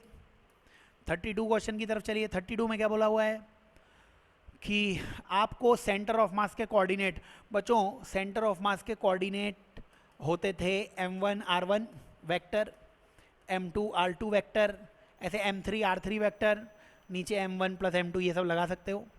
तो बताओ सेंटर ऑफ मास के कोऑर्डिनेट निकाल लेते हैं। तीनों पार्टिकल के मास m है, तो पहले का मास m, उसका r, अब 0,0 लिखोगे मतलब 0i 0j लिखोगे तो कुछ लिखने की ज़रूरत नहीं है। दूसरा मास m है, उसके कोऑर्डिनेट 2i प्लस 4j बोल सकते हो बच्चों, है ना, 2,4 को 2i और 4j। तीसरा जो मास है उसके कोऑर्डिनेट क्या लिखोगे, 4i प्लस 2j, और नीचे आपको m1 plus m2 plus m3, total mass हो जाएगा 3m। बच्चों यही आंसर है, m से m कैंसिल हो गया, 2i और 4i 6i plus 6j, 2i और 4i 6i, 4i और 2j 6j, नीचे 3 है, आंसर आ गया 2i प्लस 2j, जिसको तुम 2,2 यानी 32 का आंसर 1 आ जाएगा। 32 क्वेश्चन का आंसर फर्स्ट ऑप्शन आ जाएगा। ठीक है, चलो आगे चलते हैं, नेक्स्ट क्वेश्चन की तरफ चलते हैं। 33 में आ जाओ, बताओ 33 में क्या बोला हुआ है, rod of mass m length l is made to stand vertically. अब एक रॉड है, रॉड को तुमने वर्टिकल या ऊर्ध्वाधर खड़ा कर दिया, इसकी पोटेंशियल एनर्जी, बच्चों कुछ नहीं बोला हुआ है तो मास को यूनिफॉर्मली डिस्ट्रीब्यूटेड मानोगे, ऐसा मानोगे कि द्रव्यमान समान रूप से वितरित है, मास यूनिफॉर्मली डिस्ट्रीब्यूटेड है, तो सारे मास को सेंटर पे मान लेना, सेंटर ऑफ मास का कॉन्सेप्ट, सारा मास सेंटर पे मतलब कितनी हाइट पे, l/2 हाइट पे, तो पोटेंशियल एनर्जी mgh, h की वैल्यू l/2, यानी कि 33 का आंसर सेकंड आ जाएगा अपने पास। ठीक है, चलो आगे चलो, नेक्स्ट क्वेश्चन पे चलो, 34th पे आ जाओ। 34th क्वेश्चन शायद ये डायरेक्टली, देखो जेई मेंस तक में डायरेक्टली रिजल्ट पूछे जाते हैं बच्चों, डायरेक्टली रिजल्ट, ठीक है, तो शायद ये डायरेक्टली रिजल्ट पूछा हुआ है। एक सेमी सर्कल वायर है बच्चों, वायर मतलब ये अर्धवलय या हाफ रिंग दी रखी है, और अगर ये हाफ रिंग आपको दे रखी है तो हाफ रिंग का सेंटर ऑफ मास कितनी हाइट पर होता था, 2/पाई हाइट पर होता था। 2/पाई हाइट पर है तो x कोऑर्डिनेट 0 और y कोऑर्डिनेट 2/पाई, इसीलिए 34th क्वेश्चन का आंसर वो सेकंड दिया हुआ है। ठीक है, आगे चलो, डेरिवेशन कर सकते हो, ज़रूरत नहीं है तुम्हें, बहुत सारे बताए डेरिवेशन, ज़रूरत नहीं है इसके डेरिवेशन करने की। आगे चलो 35 क्वेश्चन में बोला है shell is moving along parabolic path. अच्छा, अब ये बताओ बच्चों, मैंने आपको सेंटर ऑफ मास में बताया था जब तक फोर्स सेम रहेगा तब तक सेंटर ऑफ मास की सारी चीज़ें सेम रहेंगी। सेंटर ऑफ मास में उसका मोशन, उसकी वेलोसिटी, उसकी पोजीशन, अगर सेंटर ऑफ मास के साथ छेड़छाड़ करनी है तो फोर्स को बदलना पड़ेगा। क्वेश्चन ने बोला है एक शेल है, उसको अपन ने फेंका, अब किसी पत्थर को तुम फेंकोगे तो परवलय पथ वो प्रोजेक्टाइल मोशन में जाएगा ऐसा, और उसमें फोर्स कितना लग रहा होगा, ग्रेविटेशनल फोर्स, गुरुत्वाकर्षण बल mg लग रहा होगा। ऐसे जाने का मतलब सेंटर ऑफ मास ये, क्योंकि पूरा पॉइंट एक पॉइंट था, तो जहाँ पॉइंट वहीं पे उसका सेंटर ऑफ मास भी, तो सेंटर ऑफ मास का यही रास्ता रहेगा। अब ये बताओ, क्वेश्चन ने बोला है इसे अपन ने फेंका और ये कहीं रास्ते में टूट गया, अब टूटने दो, टूटने के बाद टुकड़े कहीं पर भी जाएं, लेकिन सेंटर ऑफ मास बच्चों पहले भी ऐसे ही गया था, बाद में भी ऐसे ही जाएगा। क्यों? क्योंकि बाद में भी फोर्स mg ही लग रहा है। तो अगर फोर्स नहीं बदला है तो सेंटर ऑफ मास का बाल भी बाका नहीं हो सकता, इसीलिए फोर्थ आंसर आएगा कि टूट जाए वो, लेकिन सेंटर ऑफ मास अभी भी उसी रास्ते पे चलेगा, पैराबोलिक पाथ ही करेगा, कुछ चेंज नहीं होगा। कंसेप्ट है, आता होगा तो आंसर आ जाएगा। तो सेक्शन ए के 35 सवाल के सॉल्यूशन तुम्हें बता दिए गए हैं। अब बच्चों चालू होगा सेक्शन बी, और मैं बार बार बोल रहा हूँ, कुछ बच्चे बार बार पूछते हैं इसलिए बोल रहा हूँ कि सेक्शन बी में 15 सवाल आएंगे, उसमें से कोई भी 10 सवाल करने हैं, कोई भी 10 सवाल, है ना। लेकिन अगर आपने 12 सवाल कर दिए तो चेक वो होंगे जो 12 में से पहले 10 होंगे, है। इन दोनों को मिला मत देना, वरना बोलते हैं कि चेक जब पहले 10 होंगे तो करने भी पहले 10 होंगे। नहीं, अगर तुम 11 क्वेश्चन कर देते हो तो 11 में से जो पहले 10 होंगे ना वो चेक होंगे। तो करने आपको 10 ही हैं, तो इसमें 10 ही कोशिश कीजिए फिल करके आएँ, और ज़्यादा फिल करके आओगे तो पहले 10 चेक हो जाएंगे उसमें। आओ 35 के आगे चलते हैं। 36 क्वेश्चन, सेंटर ऑफ मास की वेलोसिटी पूछी हुई है बच्चों। वेलोसिटी सेंटर ऑफ मास की कितनी होती थी? m1 v1 plus m2 v2 upon m1 plus m2। तो m1 कितना दिया हुआ है 10, उसकी वेलोसिटी है 2i minus 7j plus 3k, और m2 है 2, उसकी वेलोसिटी है minus 10i plus 35j minus 3k upon m1 plus m2 बच्चों 12 आ जाएगा। m1 प्लस m2 12 आ जाएगा। तो i कैप में देखो क्या मिलेगा, 10 इंटू 2 20i, यहाँ पे 2 इंटू माइनस 10 तो माइनस 20i, तो i वाला नंबर कैंसिल हो गया। j वाले में इधर नंबर क्या दिखा, 10 इंटू 7 माइनस 70 दिख गया j में, इधर 2 इंटू 35 तो 70, तो j वाला नंबर भी कैंसिल हो गया। k वाला नंबर इधर कितना दिखेगा, 10 और 3 तो 30 k कैप दिखा। इधर क्या दिखेगा, 2 और माइनस 3 मतलब माइनस 6 k कैप, और नीचे 12 है ही। 30 माइनस 6 कितना हो जाएगा, 24 k कैप, नीचे 12 2 k कैप, 2 k कैप, यानी 36 का आंसर क्या आ जाएगा, सेकंड आंसर आ जाएगा। 36 क्वेश्चन का आंसर सेकंड 2 k कैप। ठीक है, ये आंसर आ जाएगा सेंटर ऑफ मास की वेलोसिटी का। आगे चलो नेक्स्ट क्वेश्चन में चलो। 36 का आंसर 2 आने के बाद 37 क्या बोला है 37 क्वेश्चन में, moment of inertia of uniform rod of length l of mass m about an axis passing through distance l/2 from one of the end. एक रॉड है और रॉड में l/2 from one of the end, तो एक and से l/2 distance पे, तो ये तो सेंटर ऑफ मास से गुजरने वाली लाइन हो गई। सेंटर ऑफ मास से गुजरती है तो इसका मोमेंट ऑफ इनर्शिया ml²/12 भी होता है। तो ये तो और अच्छा सवाल था। 37 का आंसर देखोगे सेकंड आ जाएगा। एंड से l/2 मतलब सेंटर ऑफ मास से ही तो गुजर गई, उसका तो डायरेक्टली फॉर्मूला है ml²/12, सेकंड आंसर। आगे चलो 37 के आगे 38 में आ जाओ। अब 38 में क्या पूछा हुआ है, डिस्क। अच्छा, अब तुम्हें डिस्क के बारे में कुछ चीज़ें पता होनी चाहिए। अगर डिस्क है तो डिस्क का जो z एक्सिस होता है, वो एक्सिस जो इसके सेंटर से जा रहा है और परपेंडिकुलर है, तो डिस्क का आई जेड होता है बच्चों mr²/2। डिस्क का आई जेड कितना होता है mr²/2। और डिस्क में अगर कोई टेंजेंट हो, स्पर्श रेखा हो जो इसके प्लेन के परपेंडिकुलर हो, ये वाली एक्सिस, तो इसका आई होता था ICM प्लस MD²। ICM कितना होता है mr²/2 प्लस mr² और करते तो ये आ जाता 3/2 mr²। ये दो मोमेंट ऑफ इनर्शिया अगर तुम्हें पता है तो आंसर काफ़ी जल्दी आ जाएगा। क्वेश्चन ने तुम्हें बोला है कि अपने को इस पॉइंट O के अबाउट मोमेंट ऑफ इनर्शिया चाहिए। बताओ इस एक्सिस में पहले इस बड़ी वाली डिस्क का मोमेंट ऑफ इनर्शिया वो तो कितना होगा mr²/2। बड़ी वाली डिस्क का मास 4m है तो mr²/2। ये बड़ी डिस्क का मोमेंट ऑफ इनर्शिया था इस एक्सिस के अबाउट। अब इसी एक्सिस के अबाउट तुम्हें छोटी वाली डिस्क का भी मोमेंट ऑफ इनर्शिया माइनस करना पड़ेगा। छोटी वाली डिस्क का मास कितना है बच्चों, क्या πr² का मास 4m दिया हुआ है, क्योंकि पूरी डिस्क का एरिया कितना है πr², πr² का मास 4m है। बच्चों इस छोटी वाली डिस्क का रेडियस या त्रिज्या r/2 होगी, तो उसका एरिया आएगा πr/2 का स्क्वायर। πr/2 का स्क्वायर मतलब छोटी वाली डिस्क का एरिया πr²/4 हो गया। बताओ πr² का मास 4m है, इस 4 को नीचे लाऊंगा तो बन नहीं जाएगा क्या πr²/4, यानी πr²/4 का मास m होगा, यानी छोटी वाली डिस्क का मास m होगा। तो बच्चों अब ये जो छोटी डिस्क आ गई, इस छोटी डिस्क का मास जैसे कि मैंने आपको बताई दिया m आ जाएगा।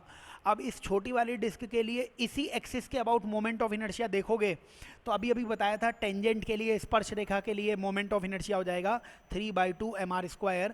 तो इस एक्सिस के लिए छोटी वाली डिस्क का मोमेंट ऑफ इनर्शिया माइनस करना पड़ेगा क्योंकि वो हटाया गया है। तो कितना माइनस कर दूंगा मैं, 3/2 mr², लेकिन छोटी वाली डिस्क का r है r/2, तो r²/4, r/2 का स्क्वायर मतलब r/4 है ना, r²/4। एलसीएम ले लो, बस यही आंसर है। ये तो कितना आ जाएगा 2 आ जाएगा, तो 2 mr² माइनस 3/8 mr², तो 8 और 2 16, 16 माइनस 3 यानी 13/8, 13/8 एक ही ऑप्शन में दिख रहा है, सेकंड इस क्वेश्चन का आंसर आ जाएगा, 38 का आंसर सेकंड। तो ऐसे छोटे छोटे रिजल्ट्स आपको याद होंगे और थोड़ा सा यूनिटरी मेथड आएगा, कर लोगे सवाल आप। आगे चलो नेक्स्ट क्वेश्चन पे चलो, और क्वेश्चन नंबर 39 पे आ जाओ बच्चों। 39 क्वेश्चन में क्या बोला हुआ है हमें? 39 क्वेश्चन में हमें बोला हुआ है कि ओमेगा दिया हुआ है 10t², है ना, और हमें क्या निकालना है? The magnitude of acceleration. अच्छा, एक्सीलरेशन निकालना है अपने को। तो और क्या क्या दिया हुआ है? t1 दिया हुआ है, r2 दिया हुआ है। चलो तो हम पहले निकालते हैं ac। ac की वैल्यू बच्चों ओमेगा स्क्वायर इंटू आर होती है। तो ओमेगा की जगह 10t का स्क्वायर, उसका होल स्क्वायर इंटू आर, लेकिन t की वैल्यू 1, t की वैल्यू 1 रखोगे तो t की वैल्यू 1 रखूँगा तो 10 का स्क्वायर 100, और r की वैल्यू 2 रखूँगा तो ac की वैल्यू आ जाएगी बच्चों 200। ac की वैल्यू कितनी आ जाएगी? 200। अगर ac की वैल्यू 200 आ गई तो डायरेक्टली मेरे पास आंसर ही आ गया, मैं आंसर सॉल्व ही नहीं कर रहा आगे। देखो ac 200 आया है, अब 80 इसमें जुड़ेगा तो आंसर 200 से बड़ा आएगा, 200 से बड़े 2, 3, 4 तो आंसर है ही नहीं, तो एक ही आंसर है, फर्स्ट ही आएगा फिर तो आंसर। तो 200 से बड़ा ऑप्शन आना चाहिए ना, क्योंकि तुम 80 निकालोगे और नेट एक्सेलरेशन होता है √ac² + 80²। तो अब 200 में कुछ जोड़ोगे तो आंसर 200 से बड़ा ही आएगा, 200 से बड़ा ऑप्शन ही है क्या? फिर भी 80 भी निकाल के देख लो। 80 कैसे निकालोगे? 80 होता है dv/dt। v कैसे निकालोगे? v की वैल्यू होती है ओमेगा r। ओमेगा कितना दिया हुआ है? ओमेगा कितना दिया हुआ है? 10t² into R. आर की वैल्यू 2 दे रखी थी, तो v की जगह ओमेगा r लिख दिया। तो इसका डिफरेंशिएशन करते तो 40t आ जाता वो, क्योंकि t² का कितना होता? 2t होता। t² का डिफरेंस 2 इंटू 10 20 t² ये लिखा है, तो t² का डिफरेंशिएशन 20t होता, है ना। t² का 2t होता, 2 इंटू 20 कितना होता? 40t, और 40t है, t की वैल्यू तुम इसमें 1 डालोगे तो 80 की वैल्यू 40 आ जाएगी बच्चों। तो अपना नेट आंसर कितना आता? रूट के अंदर 200 का स्क्वायर और प्लस 40 का स्क्वायर, और 200 से बड़ा एक ही ऑप्शन है, कैलकुलेशन भी करने की जरूरत नहीं है, 39 का फर्स्ट आंसर आ जाएगा। ठीक है, आओ नेक्स्ट क्वेश्चन की तरफ चलते हैं, अगले क्वेश्चन की तरफ चलते हैं। क्वेश्चन नंबर 40 की तरफ आ जाते हैं। क्वेश्चन नंबर 40 में बोला है कि radius of earth suddenly contracts to 1/3 of present. बच्चों कुछ नहीं बोला हुआ है तो ये मानने का कि एक्सटर्नल टॉर्क 0 है। अब आप बोलेंगे एक्सटर्नल टॉर्क 0 सर आपने कैसे मान लिया? तो इसमें एक्चुअली बोला हुआ है कि रेडियस जो है ना वो 1/3 हो जाती है। रेडियस 1/3 कैसे हुई होगी? चारों तरफ से इसको दबा रहे हैं अपन अर्थ को। अब चारों तरफ से जो फोर्स लगाओगे वो सेंटर से ही तो गुजरेगा, और सेंटर से फोर्स गुजरेगा तो सेंटर के अबाउट टॉर्क या बला गुण 0 हो जाएगा। टॉर्क 0 है इसलिए एंगुलर मोमेंटम कोणीय संवेग आई ओमेगा को कांस्टेंट होना पड़ेगा। ओमेगा खुद आई के इनवर्स रेशियो व्युत्क्रमानुपाती आ जाएगा। ओमेगा में बच्चों r² आता है, mr²। अब रेडियस 1/3 हो गई। अब रेडियस की जगह अगर तुम 1/3 लिखोगे, 1/3 का स्क्वायर, तो ओमेगा हो जाएगा बच्चों 9 टाइम्स। 1/3 का स्क्वायर 3 का स्क्वायर यानी ओमेगा 9 टाइम्स हो गया। तो टाइम पीरियड होता है बच्चों 2π/ओमेगा। ठीक है, तो याद रखना कि 2π/ओमेगा की वैल्यू पहले 24 थी, 24 घंटे थी जब नॉर्मल अर्थ है तब। तो मतलब टाइम पीरियड और ओमेगा वो इन्वर्सली प्रोपोर्शनल है। ओमेगा अगर 9 गुना हो गया तो टाइम पीरियड 1/9 टाइम्स हो जाएगा ना, इन्वर्सली प्रोपोर्शनल है, व्युत्क्रमानुपाती है। तो नया टाइम पीरियड 24/9 आ जाएगा, और क्या है 24/9, 9 2 18 2 के है ना 2.66 आ जाएगा। 40 का आंसर 3rd आ जाएगा, आंसर आ गया। तो स्टैंडर्ड क्वेश्चन है, आना चाहिए। आगे चलिए नेक्स्ट क्वेश्चन की तरफ चलिए, अगले प्रश्न की तरफ चलिए। 40 के आगे क्वेश्चन नंबर 41 में बोला हुआ है uniform disc moment of inertia I, radius r, omega, 2 particles each of mass m stick to its periphery gently.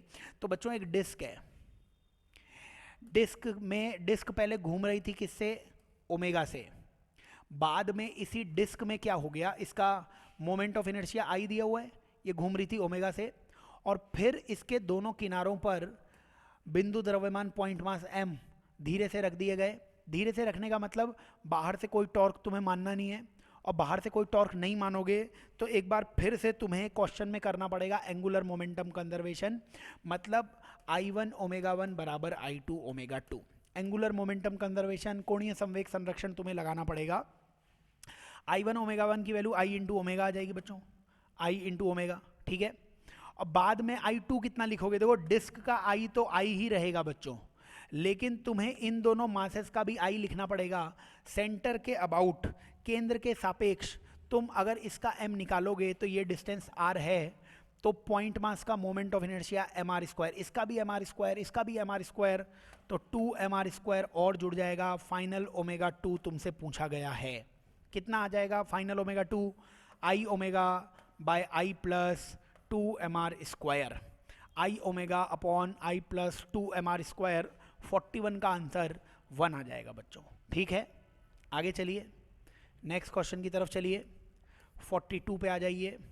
42 में आपसे बोला गया है कि एक पार्टिकल को 1 किलोग्राम है, उसको थ्रो किया गया है 20 मीटर पर सेकेंड से। तो एक पार्टिकल को थ्रो किया गया है, इसका u कितना दिया गया है 20 मीटर पर सेकेंड, कितना एंगल दिया गया है 60 डिग्री एंगल दिया गया है। Angular momentum about point of projection, बच्चों पॉइंट ऑफ प्रोजेक्शन के अबाउट एंगुलर मोमेंटम चाहिए तो इसका डायरेक्टली फॉर्मूला होता था, नहीं पता हो तो एंगुलर मोमेंटम का फॉर्मूला होता है r क्रॉस p के बराबर, मतलब r और p के बीच में एंगल 90 डिग्री होना चाहिए। हाईएस्ट पॉइंट पे मोमेंटम या संवेग वो होता m इंटू वी, लेकिन v की वैल्यू हाईएस्ट पॉइंट पे u कॉस थीटा हो जाती, और इस प्रोजेक्शन पॉइंट से परपेंडिकुलर डिस्टेंस क्या वो मैक्सिमम हाइट h नहीं हो जाती, इसीलिए आंसर कितना आ जाता m u cos theta into H. बच्चों यही आंसर है, सारी वैल्यूज लिख दो। m कितना है 1 है, u कितना है 20 है, और एंगल 60, तो cos 60 कितना हो जाएगा हाफ आ जाएगा। हाइट, मैक्सिमम हाइट कितनी होती है u स्क्वायर यानी 20 का square, u square sine square theta यानी साइन स्क्वायर 60 अपॉन 2g की वैल्यू 20 लिख दी मैंने। बच्चों ये नीचे से ये 20 और ये 20 कैंसिल हो गया, ऊपर 20 का स्क्वायर 400, 400 को 2 से डिवाइड करोगे तो 200, 400 को 2 से डिवाइड करोगे 200, और साइन 60 √3/2 होता है, √3/2 का स्क्वायर करोगे तो √3/2 का स्क्वायर आ जाएगा अपने पास 3/4, तो 3/4 और आ गया। 4 से इसको कैंसिल करोगे ये 50 आ गया, 50 इंटू 3 देखोगे 150, 42 का आंसर फर्स्ट आ जाएगा बच्चों, ठीक है। काफ़ी बार ये एग्जाम में भी क्वेश्चन आ चुका है, फॉर्मूला डायरेक्टली याद भी होना चाहिए तुम्हें, ठीक। आगे चलो नेक्स्ट क्वेश्चन की तरफ चलो। 42 के आगे क्वेश्चन नंबर 43 में आ जाओ। 43 नंबर के क्वेश्चन में तुमसे बोला गया है ceiling fan is switched on, it takes 10 revolution in first 4 second. बच्चों u 0 है, शुरुआत में फैन चल नहीं रहा है, जब उसको चलाया गया तो 4 सेकेंड में उसने कितने रेवोल्यूशन लिए 10 रेवोल्यूशन लिए। एज्यूमिंग यूनिफॉर्म एंगुलर एक्सेलरेशन, अब अल्फा कांस्टेंट है, बताइए अगले 4 सेकेंड में वो कितने रेवोल्यूशन लेगा। बच्चों इसका आंसर तो आपको देखते ही पता होना चाहिए था। कैसे बच्चों, हमने काइनेमेटिक्स में 1D में पढ़ा है, जब इनिशियल वेलोसिटी 0 होती है, प्रारंभिक चाल 0 होती है, एक्सेलरेशन कांस्टेंट होता है, तो सेम टाइम इंटरवल में जो डिस्प्लेसमेंट का रेशियो होता है वो 13579 होता है। वही रिजल्ट लगा दो, यहाँ पे आंसर आ जाएगा। शुरुआत में पंखा चल नहीं रहा है, ओमेगा शुरुआत में 0 है, अल्फा कांस्टेंट दिया हुआ है, और सेम टाइम देखिए पहले 4 सेकेंड और बाद में भी 4 सेकेंड, तो टाइम भी सेम दिया हुआ है, इसलिए रेवोल्यूशंस का रेशियो, अब यहाँ पे डिस्प्लेसमेंट था, यहाँ एंगुलर डिस्प्लेसमेंट हो जाएगा या कोणीय विस्थापन हो जाएगा, रेशियो अभी भी उसका 1:3 रहेगा। तो पहले 4 सेकेंड में अगर 1 एक चक्कर लगाता है तो अगले 4 सेकेंड में उसके 3 गुने चक्कर लगाएगा, 3 चक्कर लगाएगा। यहाँ पे पहले 10 चक्कर लगा रहा है तो फिर 3 गुने मतलब 30 चक्कर लगाएगा, तभी तो रेशियो 1:3 आएगा। इसीलिए बिना किसी कैलकुलेशन के 43 का आंसर थर्ड आ जाएगा, ठीक है। आगे चलिए नेक्स्ट क्वेश्चन पे चलिए, 44th क्वेश्चन पे आ जाइए।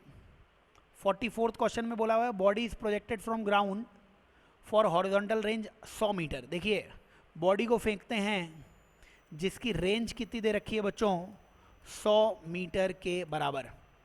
हाईएस्ट पॉइंट पे ये 2 पार्ट में ब्रेक हो जाता है। अब जब इसे फेंका तो हाईएस्ट पॉइंट पे ये टूट गया 2 बराबर पार्ट में, m/2 और m/2 में। इसमें से एक पार्ट रेस्ट में आ गया तो एक पार्ट तो बच्चों डायरेक्टली नीचे गिर जाएगा, है ना। हाईएस्ट पॉइंट के ठीक नीचे, मतलब रेंज की आधी डिस्टेंस पे गिर गया ये, है ना, ये यहाँ पे गिर गया क्योंकि रेस्ट में आ गया। तो आपको बताना है क्यू कितनी दूरी पर जाके गिरेगा। बच्चों आपको अभी कुछ देर पहले भी बताया था मैंने, अगर ये पार्टिकल पूरा जा रहा था, नहीं फूटता ये, नहीं टूटता ये, तब भी फोर्स कितना लग रहा था mg, और ये हवा में टूट गया तब भी फोर्स कितना लग रहा है mg, क्योंकि लगने वाला फोर्स सेम है, इसलिए सेंटर ऑफ मास को कोई फर्क नहीं पड़ता है। पहले सेंटर ऑफ मास कहाँ गिर रहा था, जब ये नहीं टूटता तो सारा पार्टिकल 100 मीटर की दूरी पर गिरता, मतलब सेंटर ऑफ मास भी 100 मीटर की दूरी पर गिरता। भले ही टुकड़े कहीं भी चले जाएं, सेंटर ऑफ मास अभी भी यहीं रहेगा। तो एक m/2 तो नीचे गिरा है, दूसरा m/2 मान लीजिए कहीं आगे आके गिर गया, लेकिन ऐसे गिरना पड़ेगा कि सेंटर ऑफ मास अभी भी 100 पे रहे। बच्चों क्या ये m/2 और m/2 सेम मास है? अगर सेम मास होता है तो सेंटर ऑफ मास बीचों बीच होता है, ठीक है। तो बताओ मेरे को, ये कितनी दूरी रही होगी? 50 मीटर। ये कितनी दूरी रही होगी? 50 मीटर। तो ये मास सेंटर ऑफ मास से कितनी दूरी पर है? 50। तो इसको भी कितनी दूरी पर होना पड़ेगा? 50 पर। क्यों? क्योंकि centre of mass same mass के बीचों बीच होता है, बीचों बीच मतलब सेम डिस्टेंस पे। ये डिस्टेंस 50 है तो इसको भी 50 होना पड़ेगा। तो Q कितनी दूरी पर गिर रहा है? ये टोटल डिस्टेंस 150 मीटर दिख रही है। 44 का आंसर तुम देखोगे तो थर्ड आ जाएगा, ठीक है।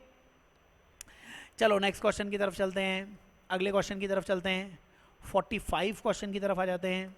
बताओ 45 में क्या बोला है? Two equal masses are moving along same straight line with velocity +3। बच्चों इसका मास भी m है, इसका मास भी m है। एक की स्पीड +3 है और एक की कितनी है? -5। -5 मतलब अपोजिट में जा रहा होगा, एक +3। अच्छा इलास्टिक कोलिजन है। बच्चों जब इलास्टिक कोलिजन होती है सेम मास में तो वेलोसिटी इंटरचेंज हो जाती है। इसको कितनी मिल जाएगी? -5। इसको कितनी मिल जाएगी? +3। तो -5 +3 यानी फोर्थ इस क्वेश्चन का आंसर आ जाएगा। काफ़ी बार नीट में आया हुआ है, स्टैंडर्ड क्वेश्चन में से एक और स्टैंडर्ड क्वेश्चन याद होना चाहिए। आगे चलो नेक्स्ट क्वेश्चन में चलो। 46 क्वेश्चन में आ जाओ। 46 में बोला है circular disc of radius r is removed from bigger circular disc of radius 2r, centre of mass of new disc from the centre of bigger disc is. बच्चों एक डिस्क, एक चकती दे रखी है जिसकी रेडियस कितनी है? 2r। इसमें से एक और चकती, एक और डिस्क काट ली गई, है ना, और जिसकी रेडियस कितनी थी, जिसकी त्रिज्या कितनी थी? r कट कर ली गई। तो अब अपने को ये जो the centre of mass of new disc, अब बताओ ये कट कर लेंगे तो नई डिस्क का सेंटर ऑफ मास चाहिए। ऐसे सवाल करने के लिए हमने आपको बताया था अगर ये 2D सिस्टम है तो आप फॉर्मूला लगाइए a1x1 - a2x2 upon a1 - a2। 2D है तो a लिखो, 3D है तो वॉल्यूम लिखते। a1 मतलब बड़ी वाली डिस्क का एरिया कितना होगा? पाई इंटू 2r का स्क्वायर, यानी पाई इंटू 4r²। और पहले वाली डिस्क का सेंटर अपन 0,0 पे मान लेते हैं तो इसका x कितना हो जाएगा? 0।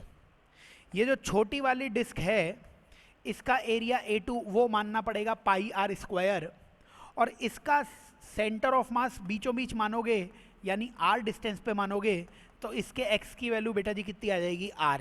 सब वैल्यूज हैं, लिख दो, आंसर आ जाएगा। क्योंकि x1 0 है इसलिए ये टर्म 0 माइनस a2 की वैल्यू कितनी है? πr²। और x2 कितना है? x2 की वैल्यू कितनी है? r, है ना, दूसरे को x2 माना है। और नीचे a1 - a2 4πr² minus πr²। तो 4πr² माइनस πr² मतलब 3πr² नीचे आ जाएगा, ऊपर πr² है तो -r/3 मतलब r/3। 46 का आंसर 1। -r/3 मतलब मैंने ये इधर माना है ना तो ये इधर शिफ्ट हो जाएगा, वो तो भारी की तरफ चला जाता है सेंटर ऑफ मास। ये पार्ट तुमने काट लिया तो ये पार्ट हल्का हो गया तो सेंटर ऑफ मास इधर आ गया। तुम इधर कटिंग करते तो ये इधर शिफ्ट हो जाता, मतलब इस सेंटर से कितना शिफ्ट हुआ कुल मिला के? r/3। अब वो इधर हुआ, ऊपर हुआ, नीचे हुआ, कहीं भी हो सकता है, और डिपेंड करेगा काटा कहाँ से है तुमने छोटी वाली डिस्क को, लेकिन शिफ्टिंग कितने की होगी? r/3 की। वही आंसर है। आगे चलो 47 पे आ जाओ। 47 क्वेश्चन में क्या बोला हुआ है? वर्क निकालना है 1 से 4 तक, ध्यान से पढ़ लेना। 1 ये रहा, 4 ये रहा, केवल 1 से 4 तक का वर्क निकालना है। वर्क होता है इंटीग्रेशन एफ डी एक्स, मतलब एरिया निकालना है और कुछ नहीं करना है। बताओ एरिया कितना दिख रहा है? ये 1 से 2 तक ये वाला एरिया कितना आएगा? 1 इंटू 20 यानी 20, है ना।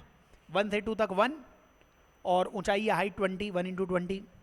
उसके बाद नीचे वाले ट्राइंगल के एरिया तो निकालने की ज़रूरत ही नहीं है, ये दोनों तो वैसे ही कैंसिल हो जाएंगे। ये वाला एरिया जितना प्लस में होगा ये वाला एरिया उतना ही माइनस में होगा। चाहो तो निकाल लो वैल्यू, ये कितनी हो जाएगी? हाफ इंटू 1 इंटू 20, और ये कितना हो जाएगा? हाफ इंटू 1 इंटू -20, तो वो कैंसिल हो ही जाएगा ग्रीन वाले दोनों ट्राइंगल। तो बस 20 ही बाकी रह गया, 4th ही आंसर आ जाएगा। 47 का आंसर 4th आ जाएगा। ठीक है, आगे चलो, नेक्स्ट क्वेश्चन में चलो, और 48th में आ जाओ। 48th में क्या कहा हुआ है आपसे कि आपको 4 किलोग्राम का आदमी दे रखा है, 40 किलोग्राम से रेस्ट में है, 10 मीटर पर सेकेंड। अच्छा अब देखो बच्चों, क्वेश्चन ने क्या बोल रखा है? Velocity of 10 metre per second with respect to plank. तो velocity of man with respect to plank दे रखी है 10 metre per second,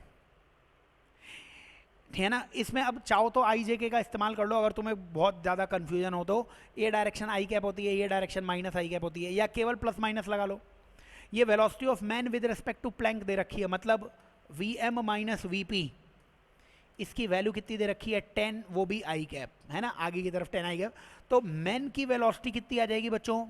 10 I cap plus velocity of plank. मान लो जब आदमी आगे चला तो प्लैंक पीछे चला वी से। आदमी आगे चलेगा, वो प्लैंक को पीछे धक्का देगा, प्लैंक उसे आगे धक्का देगा, तो प्लैंक की वेलोसिटी वी मैंने पीछे की तरफ मान रखी है। तो बताइए वेलोसिटी मैन की आएगी कितनी? 10 आई कैप, तो बच्चों 10 आई कैप ही रहेगा, लेकिन प्लैंक की वेलोसिटी लिखनी पड़ेगी वी, और वो भी माइनस आई में, वी और वो भी किधर? माइनस आई में।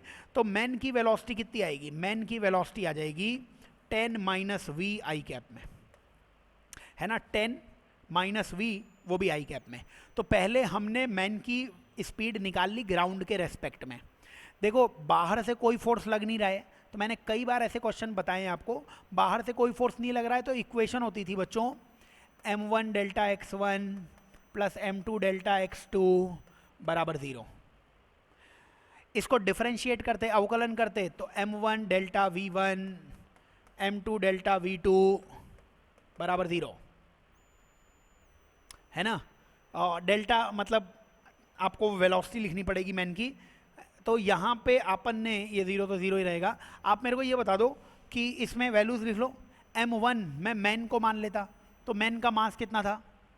दिए गए क्षेत्र में 4 किलोग्राम द्रव्यमान का व्यक्ति, तो m1 4 है, तो m1 की जगह 4 लिखूंगा। मैन की वेलोसिटी मैंने निकाली है 10 माइनस वी। m2 में 40 लिखूंगा, है ना, प्लैंक का मास 40 है और वो पीछे जा रहा है v से, तो माइनस वी लिखूंगा बराबर 0। सब कुछ वही है, बस वेलोसिटी पूछ ली है बच्चों, यही आंसर है। इसको क्या लिखोगे? 40 माइनस 4v, ये 40 माइनस 4v, और 40v दूसरी तरफ चला गया, 40v किधर आ गया? दूसरी तरफ। तो यहाँ से 40 बराबर 44v, या v की वैल्यू 10/11 दिख रही है बच्चों मेरे को, है ना। 4 से कैंसिल करोगे, 10/11 मतलब सेकेंड ऑप्शन, 48 का सेकेंड ऑप्शन आ जाएगा। तो जो सीखा हुआ है उसे अप्लाई करो, अच्छा सवाल है ये। हम इक्वेशन ग्राउंड के रेस्पेक्ट में लगाते हैं, तो धरातल के सापेक्ष with respect to ground velocity या डिस्प्लेसमेंट लिखोगे तब ये इक्वेशन काम करेगी। आगे चलो, अगले प्रश्न में चलो, नेक्स्ट क्वेश्चन में आ जाओ। तो क्वेश्चन नंबर 49 पे आ जाओ। 49 क्वेश्चन में क्या बोला हुआ है? टॉर्क डेवलप्ड बाय इज, तो टॉर्क डेवलप बाय, अच्छा टॉर्क निकालना ही है तुम्हें, टॉर्क निकालना है। HP हॉर्स पावर, यानी पावर दे रखी है तुम्हें 2000। बच्चों हॉर्स पावर का मतलब 746 वॉट, तो हॉर्स पावर को वॉट में बदल लो। और एंगुलर स्पीड वो दे रखी है तुम्हें 2400। अब ये रेवोल्यूशन पर मिनट है, इसको 60 से डिवाइड कर दो तो ये रेवोल्यूशन पर सेकंड बन के फ्रीक्वेंसी बन जाएगी। क्या ओमेगा 2 पाई एफ होता है? वो आ जाएगा 2 पाई, और एफ की वैल्यू आ जाएगी 0 से 0 कैंसिल करके 40 RPS, तो यहाँ पे 40 आ गया। तो ओमेगा की वैल्यू बच्चों 80 पाई आ जाएगी। ओमेगा की वैल्यू 80 पाई मेरे को समझ में आ रही है ना। और पावर मेरे को समझ में आ रही है, टॉर्क मेरे से पूछा है। तो बच्चों पावर का फॉर्मूला फोर्स इंटू वेलोसिटी होता है, पावर है ना, F इंटू वी होता है। ये लीनियर में होता है, रेखीय में होता है। एंगुलर में आप पावर को पावर रहने दो, फोर्स को टॉर्क और वी को ओमेगा कर दो, सब तो दिया हुआ है। पावर की जगह क्या लिखोगे, 2000 इंटू 746। टॉर्क तुम्हें चाहिए और ओमेगा तुमने कितना निकाला हुआ है, ओमेगा 80 पाई निकाला हुआ है। आगे आंसर टॉर्क आ जाएगा 2000 अपॉन 80 पाई इंटू 746। ठीक है, तो इसको आप सॉल्व कर लो। ये आप अगर इसे देखोगे तो इसे लगभग अगर मैं सॉल्व करूं, पाई की वैल्यू अगर 3 मानते हो तुम, पाई की वैल्यू अगर 3 मानते, 3 इंटू 80 वो 240 होता। ये 240 इसको 3 बार काटता, क्योंकि 250 इंटू 3 750 होता है। तो 6000 के लगभग कोई आंसर दिख रहा है क्या? फर्स्ट आंसर ही आएगा, 49 का 1 आंसर आएगा। लगभग कैलकुलेशन कर लो, पाई को 3 माना मैंने, 3 इंटू 80 कितना हो गया, 240। लेकिन पाई तो 3.14 होता है, इसका मतलब ये 250 होगा। 250 इंटू 3 750 होता है, तो 3 के लगभग, 3 इंटू 2000 6000 के लगभग जो आंसर दिख रहा है वही आंसर है, फर्स्ट आंसर आ जाएगा। ठीक है, आगे चलो, आखिरी क्वेश्चन की तरफ आ जाओ। 50 नंबर का क्वेश्चन बताओ। 50 नंबर का क्वेश्चन बहुत अच्छा क्वेश्चन है, अगर आपको चीज़ें पता होंगी तब। बच्चों आपसे बोला हुआ है रोलिंग विदाउट स्लिपिंग, मतलब प्योर रोलिंग हो रही है। अब बताओ मेरे को, रोलिंग का मतलब होता है मतलब पहिया चल भी रहा है और घूम भी रहा है। तो अपन ऐसे शो करते हैं, सेंटर ऑफ मास की वेलोसिटी v और ये घूम रहा है ओमेगा से, इसका मतलब होता है रोलिंग। रोलिंग घूमना है ना। अब प्योर रोलिंग शुद्ध लोटनी गति है, ये तो लोटनी गति हो गई। आप ये बताइए, जो सबसे नीचे वाला पॉइंट है उसमें v चलने के कारण वेलोसिटी आगे आती है, घूमने के कारण ओमेगा आर किधर आता है, पीछे। हमने आपको याद कराया है, अगर v बड़ा होता ओमेगा आर से तो ये नीचे वाला पॉइंट, सबसे नीचे वाला पॉइंट आगे फिसल रहा होता, फ्रिक्शन किधर लग जाता, पीछे लग जाता, बैक साइड लग जाता। अगर ओमेगा आर बड़ा होता v से, तो ओमेगा आर बड़ा होता तो ये पॉइंट पीछे फिसलता, ये पीछे फिसलता, तो फ्रिक्शन भाईचारा फैलाने के लिए किधर लगता, आगे लगता, फॉरवर्ड लगता। लेकिन बच्चों जब v और ओमेगा आर 0 है, मतलब v और ओमेगा आर बराबर है, तो इस पॉइंट की वेलोसिटी 0 है, जमीन वाले पॉइंट की भी वेलोसिटी 0 है, इसका मतलब भाईचारा ऑलरेडी है। इसी केस को हम बोलते हैं प्योर रोलिंग, और तब फ्रिक्शन लगता नहीं है। प्योर रोलिंग में फ्रिक्शन नहीं लगेगा, और फ्रिक्शन नहीं लगा तो इस कॉन्टेक्ट पॉइंट पे केवल नॉर्मल रिएक्शन लगेगा, और यही इस पॉइंट पे टोटल रिएक्शन या कुल प्रतिक्रिया बल भी हो जाएगा। ऐसा ऑप्शन मेरे को थर्ड दिख रहा है। फुल कंसेप्ट से ये सवाल होगा और इसका आंसर थर्ड आ जाएगा। तो बच्चों अच्छे से इस पेपर को आप दीजिए। Circular motion, rotational motion, centre of मास, उनको मिला के वर्क पावर एनर्जी कोलिजन को मिला के ये पेपर था। बहुत इंपॉर्टेंट टॉपिक्स हैं, सॉल्यूशन करा दिया है। Best of luck for your future बच्चों।